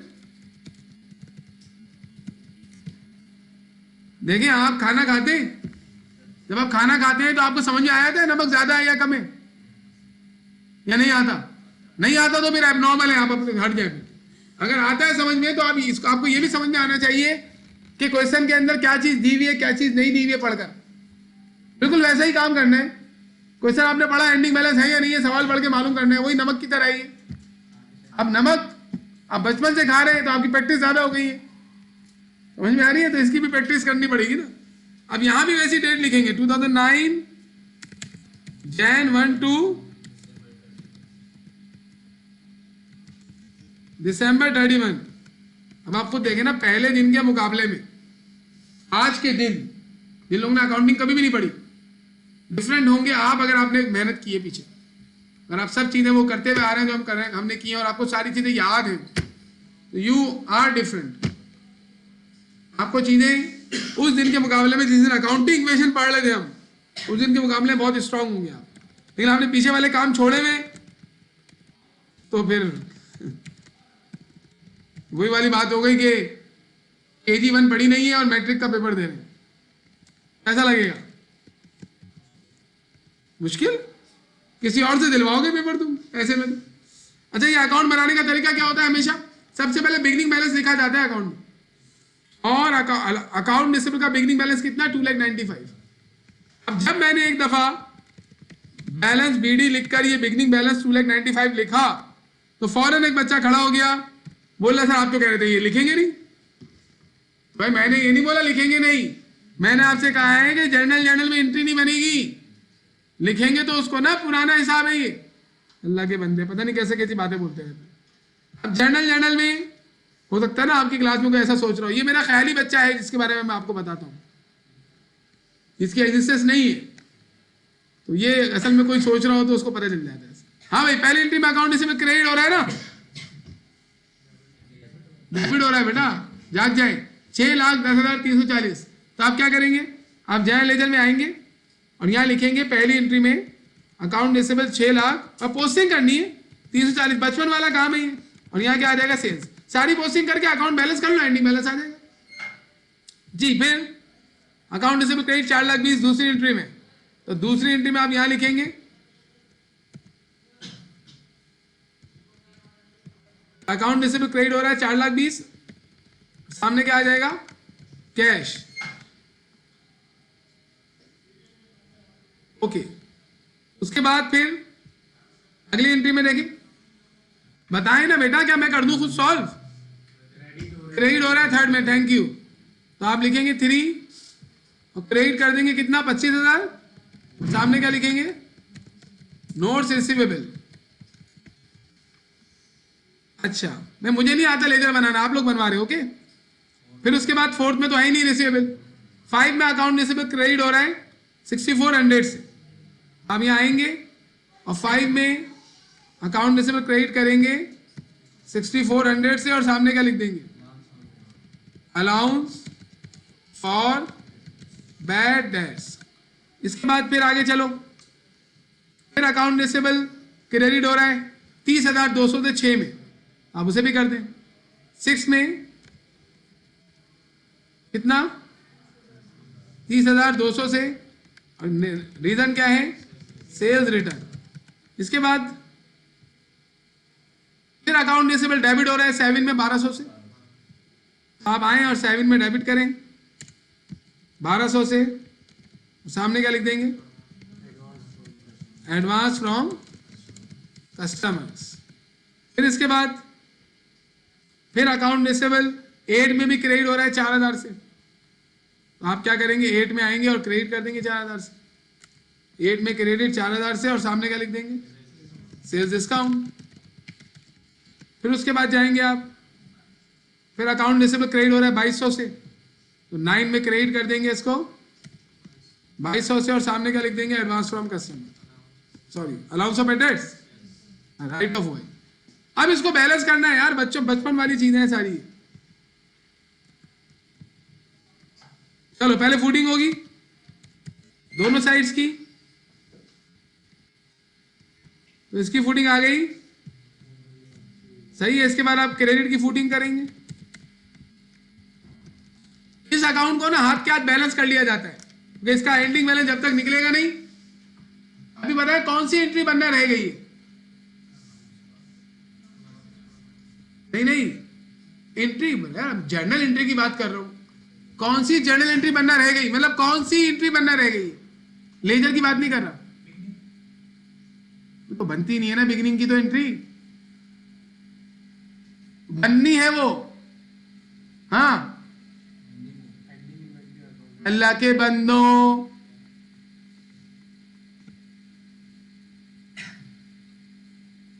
नसीब पकवान सेंटर से बिरयानी खाओ। बैड डेट्स एक्सपेंस की एंट्री बनना रह गई है।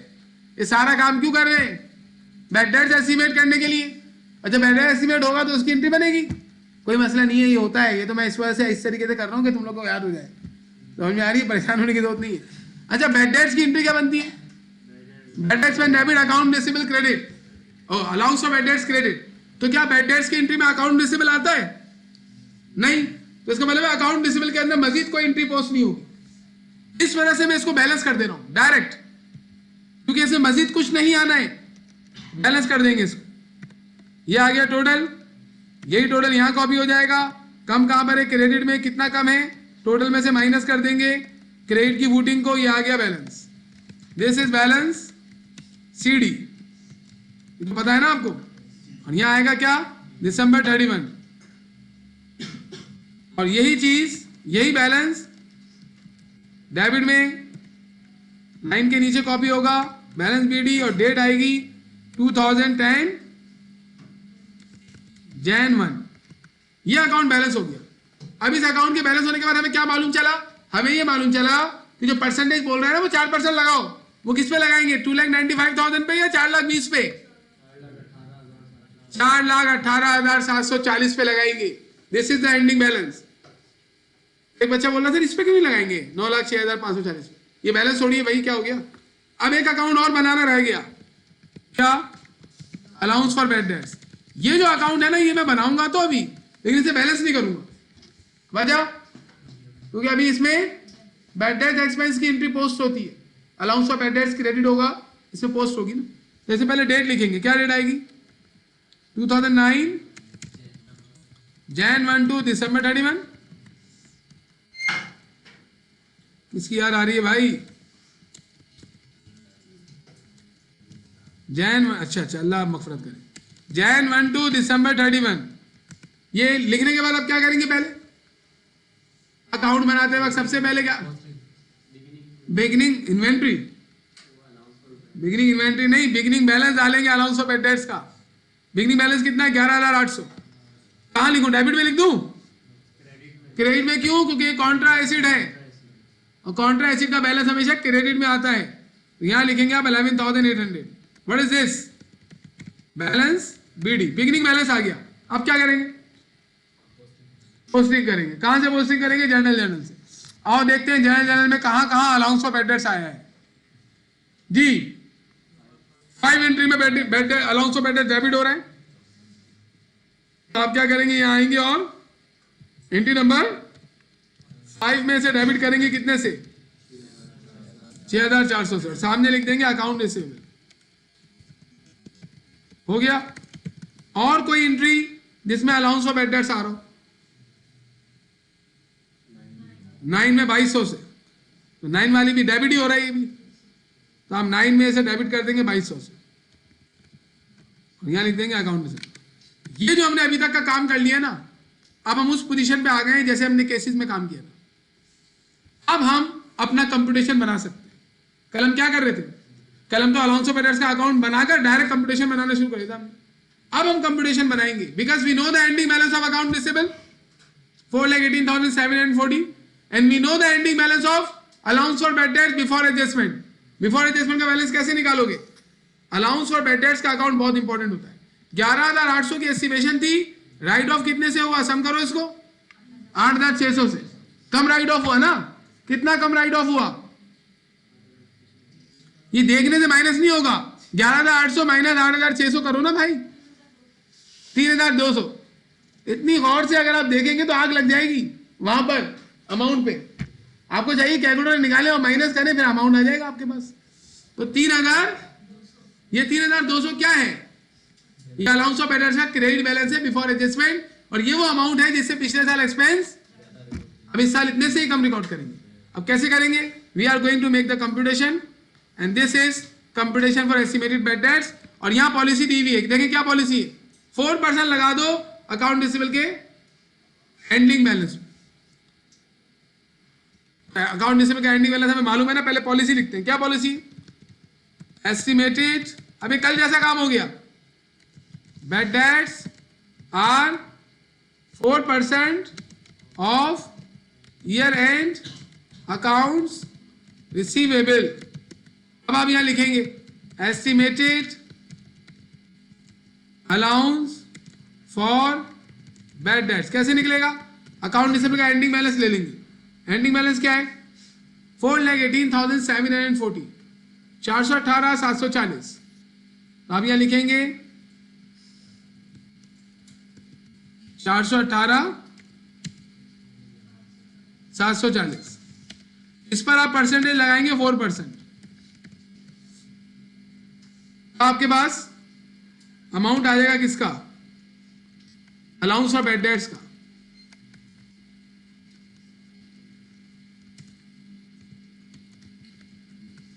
कितना अमाउंट आ गया? 16,750। मतलब इस साल का एक्सपेंस इतना होना चाहिए, लेकिन अब इतने से एक्सपेंस रिकॉर्ड नहीं करेंगे। वजह क्या है? क्योंकि अलाउंस ऑफ बैड डेट्स में क्रेडिट में बैलेंस आ रहा है 3,200। ये मैंने निकाल के रखा हुआ है। ये 8,600 क्या है? ये देखिए टोटल है इन दोनों का। फिर मैंने इस 8,600 को 11,800 में से लेस करके बैलेंस निकाला 3,200। ये 3,200 क्रेडिट में आ रहा है, तो हम क्या करेंगे? ऐड करेंगे, माइनस करेंगे। क्रेडिट वाला बैलेंस लेस होता है, लेस क्रेडिट बैलेंस क्यों होता है? इसको हमने कल डिस्कस किया था। In allowance for bad debts before adjustment. ये जो 3,200 है ये क्या है? अलाउंस ऑफ बैड डेट्स का बैलेंस है, लेकिन कब का? एडजस्टमेंट से पहले का एंडिंग बैलेंस है ये, लेकिन ये बैलेंस शीट में नहीं जाएगा 3,200। क्यों? क्योंकि अभी वो चेंज हो जाएगा। इसका मतलब है एक्सपेंस हमें 16,750 से रिकॉर्ड करने के बजाय कितने से रिकॉर्ड करना पड़ेगा? 13,350। This is our bad debts expense. इससे क्या करेंगे आप? 13,550 से एंट्री बनाएंगे। किसकी? बैड डेट्स की। और वो कहाँ बनाएंगे? इसी जर्नल में, इसी जर्नल में यहाँ पे नीचे आप एंट्री बनाएंगे, एडजस्टिंग एंट्री लिखेंगे और इसे पास करेंगे। मैंने जो है पहले एक ही दो एंट्री बना रहे थे मैक्सिमम हम, राइट ऑफ वाली और इवेडर्स वाली। अभी देखिए कितनी सारी एंट्रीज बनी है। एडजस्टमेंट कब बनेगी? एडजस्टमेंट दिसंबर 31। ठीक, क्या एंट्री बनेगी? Bad debts expense debit. इस एंट्री को बनाने के लिए सारा काम किया हमने। Allowance for bad debts credit, narration to record estimated bad debts. हो गया। कितने से बन रही है? 13,550। ये हमारी एंट्री पास हो गई। अब क्या करेंगे? इस एंट्री को अलाउंस ऑफ बैड डेट्स के अकाउंट में ले जाके पोस्ट करेंगे। हमें मालूम है कि बैलेंस शीट में अकाउंट रिसीवेबल कितना जाएगा, लिखा हुआ है बोर्ड पे, मतलब ये स्क्रीन पे। अकाउंट रिसीवेबल कितना जाएगा? 4,18,740। और अलाउंस ऑफ बैड डेट्स कितना जाएगा? अब बोलना था 16,750। लेकिन फिर भी हम अकाउंट बनाएंगे क्योंकि कल मैंने बता दिया था, परसेंटेज लगाने के बाद अमाउंट आ रहा होता है, यही अलाउंस ऑफ बैड डेट्स का फाइनल बैलेंस होगा और यही बैलेंस शीट में जाएगा। अब आप देखें, मैंने जो एंट्री बनाई थी अभी बैड डेट्स वाली, अभी बनाई है ना आपने, इसमें क्या हो रहा है? Allowance of bad debts credit. तो आप यहाँ पे आके क्रेडिट करेंगे 31 दिसंबर को कितने से? 13,550 और यहाँ लिख देंगे एडजस्टमेंट। अब जब मैं इसको बैलेंस करूंगा तो उसका बैलेंस कहाँ आएगा? डेबिट में, क्रेडिट में? क्रेडिट में ही आता है अलाउंस ऑफ बैड डेट्स का बैलेंस फाइनल। और कितना आएगा? 16,750। करके देख लेते हैं। पहले इसकी करते हैं फूटिंग। इसकी फूटिंग आ गई 8,600 और इसकी फूटिंग आ गई 25,350। बड़ा अमाउंट किसका है? क्रेडिट का। वो दोनों जानिब लिख लेंगे। कम कहां पर है? डेबिट में। कितना कम है? निकाल के माइनस करके लाइन के ऊपर लिख देंगे। ये तो आता है ना आप लोगों को। दिस इज बैलेंस CD और यहाँ डेट आ जाएगी 31 और यही बैलेंस यहाँ कॉपी हो जाएगा 16,750 और ये हमारा बन जाएगा बैलेंस BD और यहाँ डेट आएगी अगले पीरियड की 1 2010 Jan 1। अब मुझे बताएं, बैलेंस शीट के लिए दोनों अकाउंट्स मौजूद हैं। 4,18,750 बैलेंस शीट में रिसीवेबल डालेंगे और 16,750 अलाउंस ऑफ बैड डेट्स। ये हमारी बैलेंस शीट आ गई। Alhamra enterprises current asset, current asset में अकाउंट रिसीवेबल। देखिए कल वाले में और आज वाले में क्या फर्क था? एक ही केस हुआ है इसमें। दूसरा अकाउंट रिसीवेबल का एंडिंग बैलेंस नहीं मालूम था, हमने एंट्रीज बनाई, अकाउंट बनाया, एंडिंग बैलेंस निकाला। अलाउंस ऑफ बैड डेट्स का एंडिंग बैलेंस नहीं मालूम था, अकाउंट बनाया, बिफोर एडजस्टमेंट का बैलेंस निकाला, कंप्यूटेशन बना के यूज किया, उसको एंट्री बनाई, फिर अलाउंस ऑफ बैड डेट्स का बैलेंस चेंज हो गया। एंट्री बनने के बाद अलाउंस ऑफ बैड डेट्स का बैलेंस चेंज हो जाता है। जब भी हमने उसको पहले बैलेंस नहीं किया था, जबकि अकाउंट रिसीवेबल को हमने बैलेंस कर लिया था, क्योंकि उसमें कोई एंट्री और पोस्ट नहीं होनी होती। रिसीवेबल कितना था? 4,18,000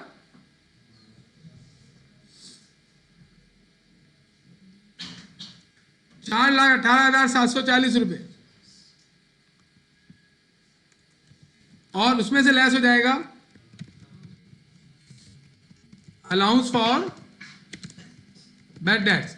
अब अगर फॉर एग्जांपल आप भूल गए कि अलाउंस ऑफ बैड डेट्स कितना था, मैं मालूम है 4% आना है, तो इसका 4% ले लो डायरेक्ट, वही आ गया 16,000, लेकिन इसको माइनस करना है। अब नेट रियलाइजेबल वैल्यू आ गई। This is net realisable value. कल भी निकाल रहे थे हम ये बार बार। ये हमने एक क्वेश्चन सॉल्व किया, तो कल मैंने आपको बताया था कि मेरे रिसीवेबल का अकाउंट बनाना पड़ेगा और ये अला फला हो जाएगा आपसे अगर ऐसा सवाल दूं तो। एंट्री बनाना, अकाउंट बनाना, अकाउंट रिसीवेबल को बैलेंस कर लेना, allowance of bad dates posting करना, बैलेंस नहीं करना, फिर कंप्यूटेशन बना के बैड डेट्स एस्टिमेट करना, बैड डेट्स की एंट्री बनाना, फिर बैड डेट्स की एंट्री लाके allowance of bad dates post करके दोनों के अकाउंट फाइनल हो गए, उनके बैलेंस ले जाके बैलेंस शीट में लिख देना। सिंपल तरीका है। लेकिन अभी मैं आपको अगले स्टेप में लेके जा रहा हूं। अगला स्टेप क्या है? क्या आप अब एंट्रीज नहीं बनाएं, डायरेक्ट अकाउंट्स बनाएं, और जो एंट्रीज हमने बनाई है, लिख कर बनाई थी, उनको आप माइंड में बना के अकाउंट में पोस्ट करें। यानी अब जो हम काम करने जा रहे हैं वो हम ये काम करेंगे, एक तो लेजर बनाएंगे, डायरेक्ट लेजर बनाएंगे विदाउट मेकिंग जर्नल एंट्री, और ये कंपटीशन बनाएंगे और ये बैलेंस शीट बनाएंगे। ये तो जनरल वाला काम है, इसमें से कोई साल के दौरान वाली एंट्री भी नहीं बनाएंगे हम, ये माइंड में बनेगी। सिर्फ हम कौन सी एंट्री बनाएंगे, एडजस्टिंग, सही है। यानी हम वही काम करेंगे जो हम कल करते थे, लेकिन अकाउंट रिसिप्ट का अकाउंट बनेगा इसमें। आइए करते हैं।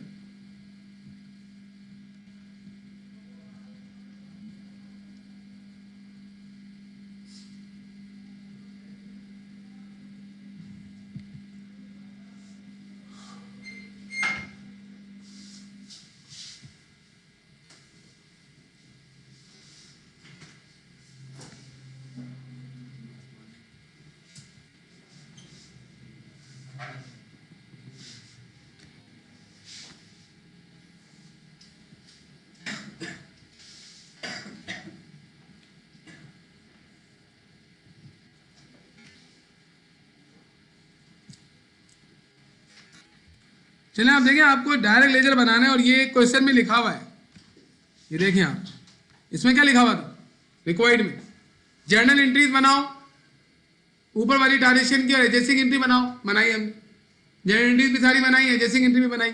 फिर कह रहा है कि भाई रिसिबल का अकाउंट बनाओ, अलाउंस ऑफ एडर्स का अकाउंट बनाओ। नहीं भी बोलता तो बनाने पड़ते, अगर ये अकाउंट नहीं भी मांगता तब भी बनाने पड़ते हैं। फिर क्या कह रहा है, बैलेंस शीट बनाओ। यानी अगर इसमें पूरे क्वेश्चन में सिर्फ ये मुझे बैलेंस शीट बनाने का बोल दे, मुझे बोले सिर्फ बैलेंस शीट चाहिए, तब भी हमें सब बनाना पड़ेगा। अकाउंट नहीं बनाओगे तो बैटर एस्टीमेट नहीं होगा, बैटर एस्टीमेट नहीं होगा तो अलाउंस ऑफ एडर्स का बैलेंस मालूम नहीं चलेगा, कुछ भी नहीं होगा। तो आपको ये काम तो करने पड़ेंगे। अभी जाकिर वाले क्वेश्चन में देखिए रिक्वायर्ड में क्या बोल रहे हैं। रिक्वायर्ड नंबर 1 में क्या बोल रहे हैं, prepare the account receivable account, direct account मांग रहे हैं आपसे, no entry, direct account. Allowance of एडर्स का अकाउंट बनाओ और बैलेंस कर दो। फिर बोल रहे हैं एडजस्टिंग एंट्री बनाओ। फिर बोल रहे हैं several accounts are involve in the above question. ये तकरीर है। जैसे मैं आपसे अगर कहूं कि बेटा क्लास में पोडियम भी है, चेयर्स भी हैं और स्क्रीन भी लगी हुई है, लैपटॉप में लेके आ रहा हूं, तुम स्टूडेंट भी मौजूद हो, बोर्ड भी लगा हुआ है, लाइट जल रही हैं, एसी भी है, फैन भी है, चलो आओ रिसिबल पढ़ते हैं। अगर मैं डायरेक्ट बोलता हूँ रिसिबल की अकाउंटिंग पढ़ते हैं तो ये मुझे बोलने की जरूरत थी। तो ये जो रिक्वायर्ड नंबर 3 है ना, इसमें ये बोलना चाह रहा है बैलेंस शीट बनाओ। देखिए तकरीर कर रहे हैं, देखें several accounts are involve in the above question. ऊपर क्वेश्चन है, बहुत सारे अकाउंट हैं, some of which will be shown on the balance sheet. कुछ बैलेंस शीट में शो होंगे तो बैलेंस शीट बना दो उन अकाउंट को ले आके। तो भाई बैलेंस शीट बना दे बोले ना, सिर्फ बैलेंस शीट ही लिख देता। इस तरीके से होता है पेपर में, हमारे साथ हुआ था मैनेजमेंट अकाउंटिंग का पेपर, आप देंगे आगे। इसी क्लास में पेपर था हमारा मैनेजमेंट अकाउंटिंग। पहले क्लासेस में पेपर होते थे, पूरा आईसीएमए में सारी क्लासेस फुल होती थी और एक एक क्लास में 2-2, 3-3 विजिलेटर होते थे, हिल नहीं सकते थे आप। और हर पेपर दूसरे से डिफरेंट होता था, मतलब अगर कोई पेपर आ गया एक दफा, वैसा पेपर नहीं आता था फिर। तो आप सोचे कैसा टफ होता होगा, कहीं से भी कुछ ही पूछ लेते थे। तो मैनेजमेंट अकाउंटिंग का पेपर आया, जब वो पेपर हाथ में आया ऐसा लग रहा था पूरी बोरी हमारे हाथ में पकड़ा दी, इतना बड़ा पेपर था वो। और जब पढ़ना क्वेश्चन शुरू किया तो एक क्वेश्चन जो 4-4 पेज पे चला गया। अब स्टूडेंट बेचारे परेशान हो गए, यार ये क्या आ गया यार, एक सवाल 4 पेज पे, तो इसका आंसर कैसा होगा। हालांकि पूरे सवाल में तो काम की बात थी ना, वो आखिरी पैराग्राफ में लिखी हुई थी, बाकी सारी तकरीरें थी। अब जो पढ़ने में हाथ पांव भूल गए जिसके, तो कहानी खराब हो जाएगी ना। तो आपको देखना होता है इस तरीके से कि भाई पेपर में क्या वो आपके साथ गेम कर रहा है। एग्जामिनर आपको फंसाने की कोशिश करेगा। मैनेजमेंट अकाउंटिंग का पेपर था वो, मतलब बिगनिंग लेवल का पेपर नहीं था, 4th सेमेस्टर का पेपर था। मैं थोड़ी बनाता, जो टीचर्स होते हैं ना, टीचिंग करते हैं, उनका एग्जामिनेशन से कोई ताल्लुक नहीं होता प्रोफेशनल क्वालिफिकेशन में। ये तो उसकी क्वालिटी है। यूनिवर्सिटी थोड़ी है, यूनिवर्सिटी में जो पढ़ाता है वही पेपर बना देता है, वही चेक कर लेता है, फेवर भी कर देता है स्टूडेंट को। जब भी उनमें क्वालिटी नहीं होती स्टूडेंट, जब वो इंडस्ट्री में जाते हैं ना, तो वो बिल्कुल ही रॉ होते हैं, उन पर शुरू से काम करना पड़ता है इंडस्ट्री वालों को। आप लोग जाएंगे तो आप लोगों को, वो लोग आप पर कम काम करेंगे, आप जो है वो सही हो जाएंगे। उन लोगों को तो इतना सबको समझाना पड़ता है ये चीज, उनको कुछ भी पता नहीं होता बेचारे। बहरहाल तमाम यूनिवर्सिटीज पाकिस्तान की, कुछ यूनिवर्सिटीज के अलावा इक्का दुक्का लम्स वगैरह को हटा दें, अल्लाह माफ करे। अरे मेरे ये काम तो आप लोग मुझे अकाउंट बनवाएंगे, तो पहले सवाल पढ़ लेते हैं। Account receivable debit balance on January 1 1999, ये बिगनिंग बैलेंस है। डेबिट में ही होता है ना रिसीवेबल का बैलेंस। हाँ, मैं आपको बोलूं असलम इंसान, तो मुझे इंसान लगाने की जरूरत नहीं थी, असलम इंसान ही होता है। तो अगर डेबिट ना भी लिखे तो हमें पता होता है रिसीवेबल का बिगनिंग बैलेंस डेबिट ही होता है, और अलाउंस ऑफ एडर्स का बिगनिंग बैलेंस क्रेडिट ही होता है हमेशा। तो उसने इसमें भी लिख दिया क्रेडिट बैलेंस। अभी क्यों लिखते हैं इस तरीके से हरकतें? स्टूडेंट को परेशान करने के लिए। अभी डेबिट बैलेंस, यार ये क्या आ गया? तो फिर डेबिट बैलेंस ही होता है उसका, एसिड अकाउंट है ना, अलाउंस ऑफ एडर्स अकाउंट है, एसिड अकाउंट है। ओके, टोटल कैश कले, अच्छा इन दोनों की एंट्रीज क्या बनेगी? 1 लाख इसकी एंट्री नहीं बनती सही, बिगनिंग बैलेंस इसकी। अब अगलों की एंट्री बनानी है, सिंपल है। 3,96,000 की कैश कलेक्शन हुई है, cash debit, account receivable credit. दूसरा, कस्टमर से प्रॉमिसरी नोट मिला है। एक बच्चा क्या बोला, सर ये टू अप्लाई ऑन अकाउंट्स क्या लिखा भाई? भाई जो उधार का हिसाब किताब था ना, उस पर अप्लाई करोगे ना, उसको खत्म करोगे, उसके अगेंस्ट नोट आ गया, क्या एंट्री बनेगी? Note receivable debit. फिर credit balance in customer account end of the year advance payment. अब यहां पे ये नहीं बता रहा कि ये हमने रिकॉर्ड कर लिया या नहीं, तो ऐसे में हम ये एज्यूम करेंगे कि हमने रिकॉर्ड कर लिया है। हम क्या एंट्री बनाएंगे? रिकॉर्ड कर लिया है, हाँ, account receivable debit advance from customer credit. Record करने का मतलब क्या है? हमने कैश डेबिट करके अकाउंट रिसीवेबल क्रेडिट कर दिया है, तब सही करेंगे ना उसको। Gross credit sale for the year, account receivable credit debit, sorry account receivable, sorry account receivable debit बोलना चाह रहे हैं आप। अच्छा, अकाउंट रिसीवेबल डेबिट, ये बड़ा अच्छा तरीका है। एंट्री पूछिए भाई, बताओ क्रेडिट सेल हुई है, क्या एंट्री बनेगी? Account receivable debit credit, sales debit credit. नहीं, हाँ, मतलब इस तरीके से स्टूडेंट करते हैं। एक तो हमारा पढ़ता था, वो बोलता था क्रिएडिट, समझ में आ रही है? मास्टर्स कर लिया उसने, क्रेडिट बोलना नहीं आया, उसकी जबान ही पता नहीं लगती थी, क्रेडिट ही बोलना नहीं आता था, क्रिएडिट क्रिएडिट करता रहता था। बहरहाल बताएं, सेल्स क्रेडिट सही, account receivable debit, sales credit. Customer account written off, ये बचपन वाली एंट्री है। अलाउंस ऑफ एडर्स डेबिट, अकाउंट रिसीवेबल क्रेडिट, ये सारी एंट्री वही है, आप लोग को आती है, तो आप मुझे बनवाएं। चले आने यू पीपल, सबसे पहले क्या करेंगे भाई? पहले अकाउंट रिसीवेबल का नाम, टाइटल लिखेंगे ना, हाँ, फिर उसके बाद बिगनिंग बैलेंस लिखेंगे। 1999 जैन 1 to दिसंबर 31, यही बैलेंस यहां पे लिख लेंगे। 1999 जैन 1 to दिसंबर 31। तो एक दफा ये हुआ कि मैंने क्वेश्चन करवा दिया, तो क्लास के बाद एक स्टूडेंट भागता हुआ आ रहा है, सर आपने कहा था 2 अप्रोचेज होती, दूसरी तो आई नहीं। आप तो ये पहली अप्रोच पढ़ा रहे हैं ना अभी, बैलेंस शीट अप्रोच। आपने बताया था बैलेंस शीट अप्रोच में परसेंटेज रिसीवेबल पे लगती है, तो अभी तक तमाम सवालों में रिसीवेबल पे परसेंटेज लगी है, सेल पे तो लगी नहीं है, तो वो नहीं आएगा बेटा, वो कल आएगा। आज तक अभी बैलेंस शीट अप्रोच पे ही काम हो रही है। तमाम केसेस जो हमने पढ़े उसे परसेंटेज किस पे लगाई है? रिसीवेबल पे लगाई है। अच्छा, पहले इसका भी नाम लिख लेते हैं। इसका नाम क्या है? Allowance for bad dates. अच्छा, भुट्टो फिर जिंदा नहीं हुआ, इधर भी डेट क्या आएगी? 1999 जैन 1 to दिसंबर 31, और यही डेट यहां कॉपी कर देंगे। 1999 जैन 1 to दिसंबर 31। चले आप मुझे बताएं, सबसे पहले बिगनिंग बैलेंस शीट लिखे जाते हैं। रिसीवेबल का बैलेंस क्रेडिट में आएगा या राइट हैंड साइड में आएगा? डेबिट में आएगा। अच्छा, डेबिट में कितना बैलेंस आएगा? 1,35,100। तो हम क्या लिखेंगे? Balance BD 1,35,100। इसके बाद इसका भी बिगनिंग बैलेंस लिख लेते हैं, दोनों में साथ साथ पोस्टिंग कर देंगे ना। इसमें भी बिगनिंग बैलेंस आएगा लेकिन क्रेडिट में आएगा। Balance BD how much? 6,000 आप यहाँ लिख दें। अब आप एंट्रीज बनाते जाएं और जिस अकाउंट में जा रही है पोस्ट करते चले जाए, तो खुद ब खुद अकाउंट में सारी पोस्टिंग होगी, बैलेंस भी आ जाएगा। चलो बताओ, पहली एंट्री क्या बनाई थी तुम लोगों ने? Total cash collected from customer, cash debit, account receivable credit. इसमें क्या ये दोनों अकाउंट इन्वॉल्व हो रहे हैं? नहीं, सिर्फ अकाउंट रिसीवेबल हो रहा है, तो अकाउंट रिसीवेबल पोस्टिंग कर दो। क्रेडिट डेबिट, पहली एंट्री में अकाउंट रिसीवेबल क्रेडिट हो रहा है, क्या अमाउंट है? 3,96,000। यहाँ क्या आ जाएगा, कैश। एक एंट्री पोस्ट हो गई। दूसरी क्या है, promising note receive from customer, जी note receivable debit, account receivable credit. इसमें भी सिर्फ अकाउंट रिसीवेबल आ रहा है, तो कितने से क्रेडिट करूं,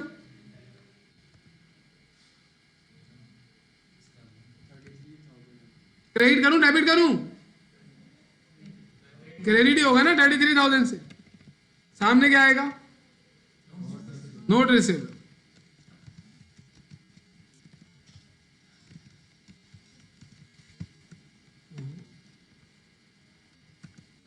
इसके बाद ये मैंने छोटा टॉपिक इस वजह से उठाया कि ये एक और टॉपिक भी हो जाएगा ना हमारा, वो प्रैक्टिस में उसकी फिर डायरेक्ट वाली तुम लोगों को इस टॉपिक के बाद करवाऊंगा। मुझे टॉपिक नहीं पढ़ाने देना आगे, चला मैं एक और टॉपिक में चला गया, फिर एक और टॉपिक में चला गया, तो वो बहुत ओल्ड हो जाएगा टॉपिक, भूल जाओगे। अकाउंटिंग साइकिल की बात कर रहा हूँ, भूल जाओगे तो मैं तो पढ़ा दूंगा, तुम लोग जो उड़ रहा होगा ऊपर से एडजस्टिंग एंट्रीज वगैरह वो सारा याद होना चाहिए ना आपको। 23,100 से क्या एंट्री बनेगी,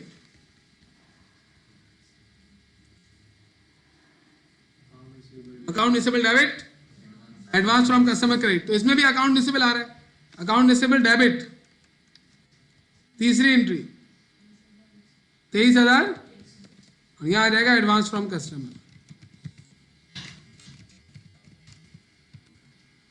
नेक्स्ट चौथी जी 6 lakh, account receivable debit, sales credit. तो इसमें भी अकाउंट रिसीवेबल आ रहा है बस 4 में, कितना 6 लाख, सामने आ जाएगा सेल्स। देखिए डायरेक्ट बनाना आसान है, if you know the entry. Entry नहीं मालूम घूमते रहेंगे आप। फिर उसके बाद राइट ऑफ 3800, क्या एंट्री बनेगी, अब ये जो एंट्री है ना, allowance for bad debts debit, account receivable credit, ये दोनों अकाउंट में पोस्ट होगी। पहले अलाउंस ऑफ, हाँ ना दोनों में होगी ना, दोनों अकाउंट आ रहे हैं इसमें। तो पहले अलाउंस ऑफ बैड डेट्स को डेबिट करेंगे, एंट्री नंबर 5, कितने में डेबिट हो रहा था, 3800 से, इसको डेबिट करेंगे और सामने क्या लिखेंगे, अकाउंट रिसीवेबल। ये हो गया allowance for bad debts debit. अब अकाउंट रिसीवेबल क्रेडिट करना है आपको 5 में, कितने से क्रेडिट करेंगे, 3800, सामने क्या लिखूंगा, अलाउंस फॉर बैड डेट्स। कुछ एंट्रीज ऐसी है ना दोनों जगह पोस्ट होती है। इसके बाद आगे cell return allowance, cell return allowance debit, account receivable credit. तो ये भी सिर्फ अकाउंट रिसीवेबल में आएगी, कितने से, 31,400, सामने आ जाएगा सेल्स रिटर्न। नेक्स्ट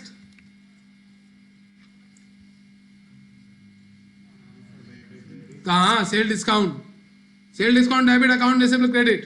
4 तो नजर नहीं आ रहे ना, लग जाता है ना इंसान तो 4 नजर आना शुरू हो जाती चीजें, अमाउंट आपस में मिल रहे होते हैं, वो वाली कहानी तो नहीं हो रही। 4400 से, अल्लाह आप लोगों पे रहम फरमाए, 4400 से क्रेडिट होगा ना, यही था ना भाई, हाँ सामने क्या लिखेंगे, सेल डिस्काउंट। इसके बाद लास्ट एंट्री राइट ऑफ की है, ये दोनों जगह पोस्ट होगी, एंट्री नंबर 8, यहां भी पोस्ट होगी, कितने से, कितने से, 2100, हाँ 2100, और अकाउंट रिसीवेबल भी क्रेडिट करेंगे। ये ऐसी होगा ना, मैं डायरेक्ट पोस्टिंग वो पुरानी वाली राइट ऑफ की पोस्टिंग मैंने कॉपी कर ली, 8 ये हमने बना दी। अब क्या करूं, वही पुराना वाला काम है, बस जनरल एंट्रीज बनाए बगैर हमने अकाउंट बनाए। पहले अकाउंट रिसीवेबल को बैलेंस करेंगे ना बेटा, you don't know the balance, percentage किस पर लगाओगे, फूटिंग एंड बैलेंसिंग करके इसका बैलेंस निकालेंगे जिसमें परसेंटेज लगेगी। जी भाई फूटिंग करो, इसकी ये फूटिंग आ गई, क्रेडिट की फूटिंग कर लेते हैं।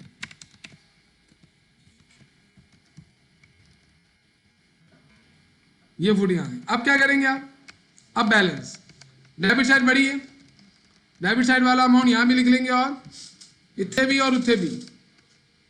उसके बाद कम कहाँ है, क्रेडिट में कम है, कितना कम है, टोटल में से माइनस कर लें इसको, ये आ गया balance, balance CD end date आसा 31, और यही बैलेंस यहाँ लाइन के नीचे आ जाएगा, बैलेंस बीडी, और यहाँ डेट आ जाएगी 2000 जनवरी 1।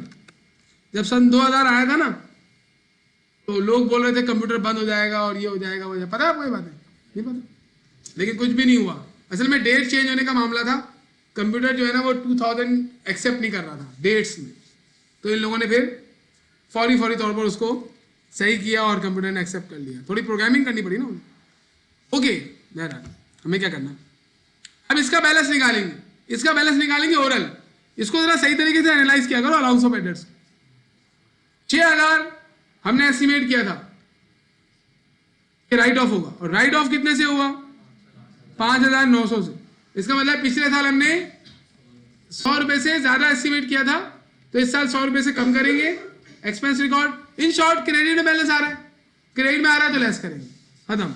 अब हम बनाएंगे कंप्यूटेशन। We are ready. क्या लिखें? अच्छा, क्या पॉलिसी क्या है? 3%। देखें यहां लिखा हुआ, तो आप क्या लिखेंगे? एस्टिमेटेड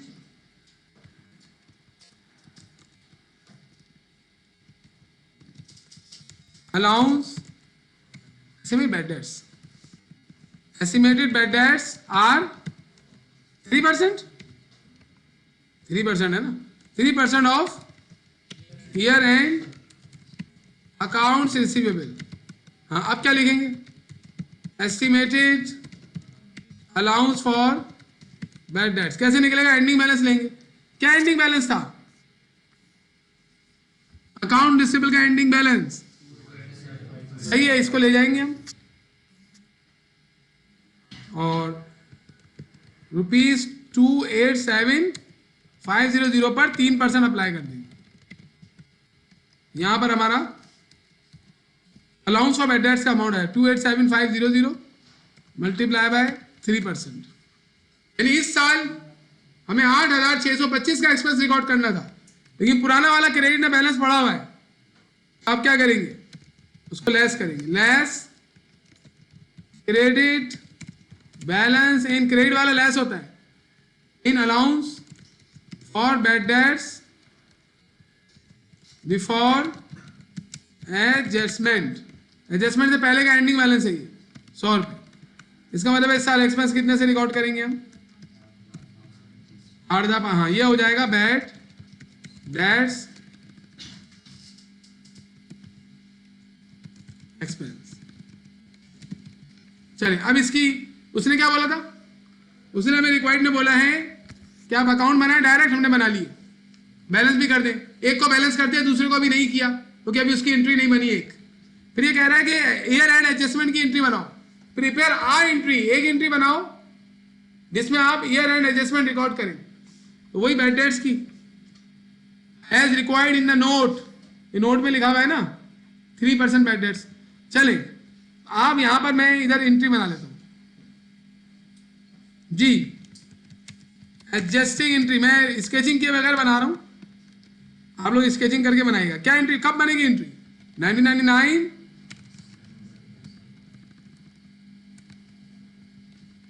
दिसंबर 31 को ये एंट्री बनेगी। क्या एंट्री बनेगी भाई? बैड डेट्स एक्सपेंस डेबिट और allowance for bad debts credit. Amount कितना था? अमाउंट है 8,525। देखिए बैलेंस शीट में कितना आएगा? 8,625। तो 8,525 से हम एंट्री बना देंगे। 8,525 और यही अमाउंट यहां पे आ जाएगा। नरेशन लिख दो। ये जर्नल में बनेगी एंट्री। क्या नरेशन आएगी? टू रिकॉर्ड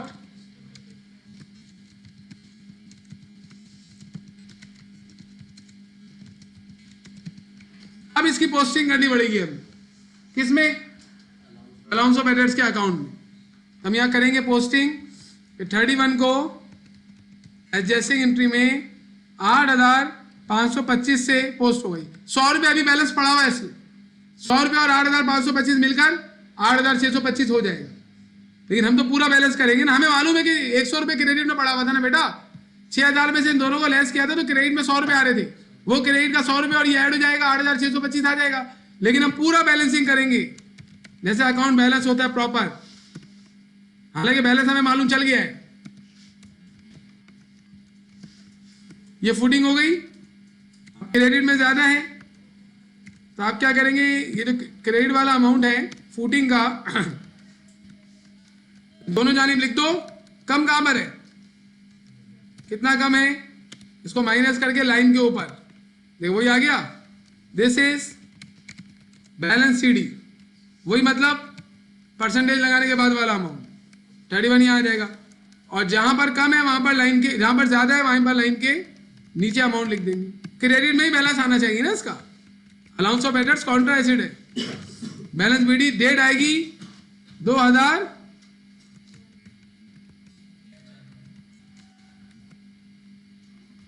अब अगर हम बैलेंस शीट बनाए तो अकाउंट रिसीवेबल कितना लिखेंगे 500 और अलाउंस ऑफ डेटर्स लिखेंगे 8625 और ये आ गई आपकी बैलेंस शीट।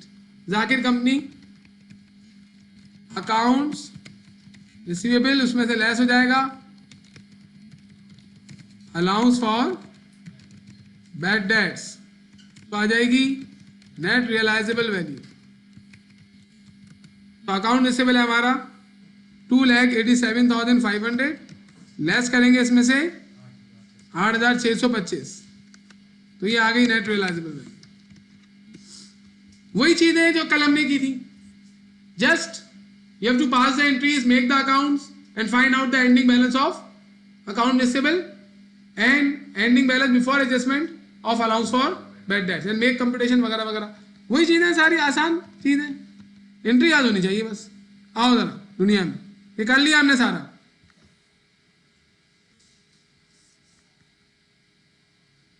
अब एक मैं आपको और चीज बता रहा हूं, गौर से सुनिए।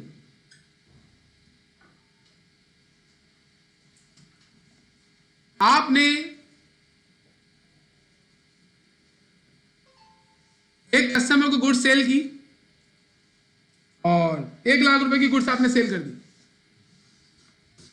ओरल प्रॉमिस था अकाउंट रिसीवेबल, 1 महीने का आपने उधार दिया था उसको, 28वें दिन उसकी डेथ हो गई, मर गया बेचारा, इंतकाल हुआ।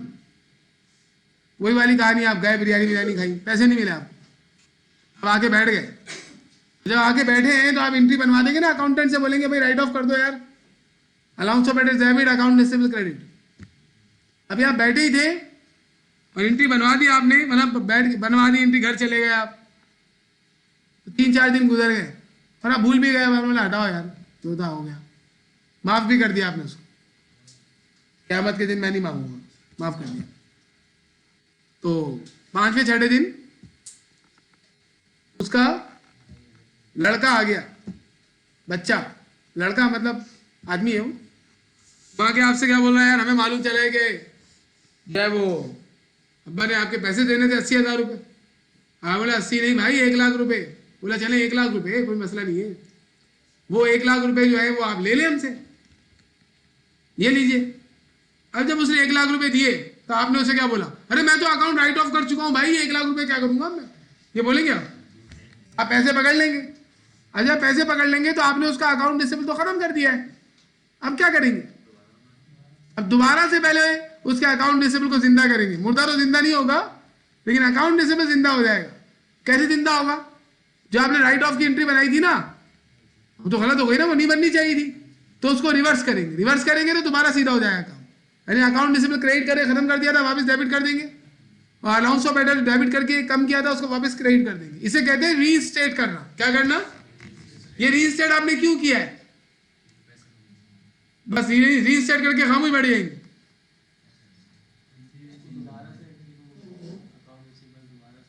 कर तो दिया, अकाउंट रिसीवेबल को वापस डेबिट करके अलाउंस ऑफ डेटर्स को क्रेडिट करके हमने ये रिकॉर्ड कर लिया, अकाउंट रिसीवेबल दोबारा से आ गया। अब क्या करें, अकाउंटिंग का बताओ,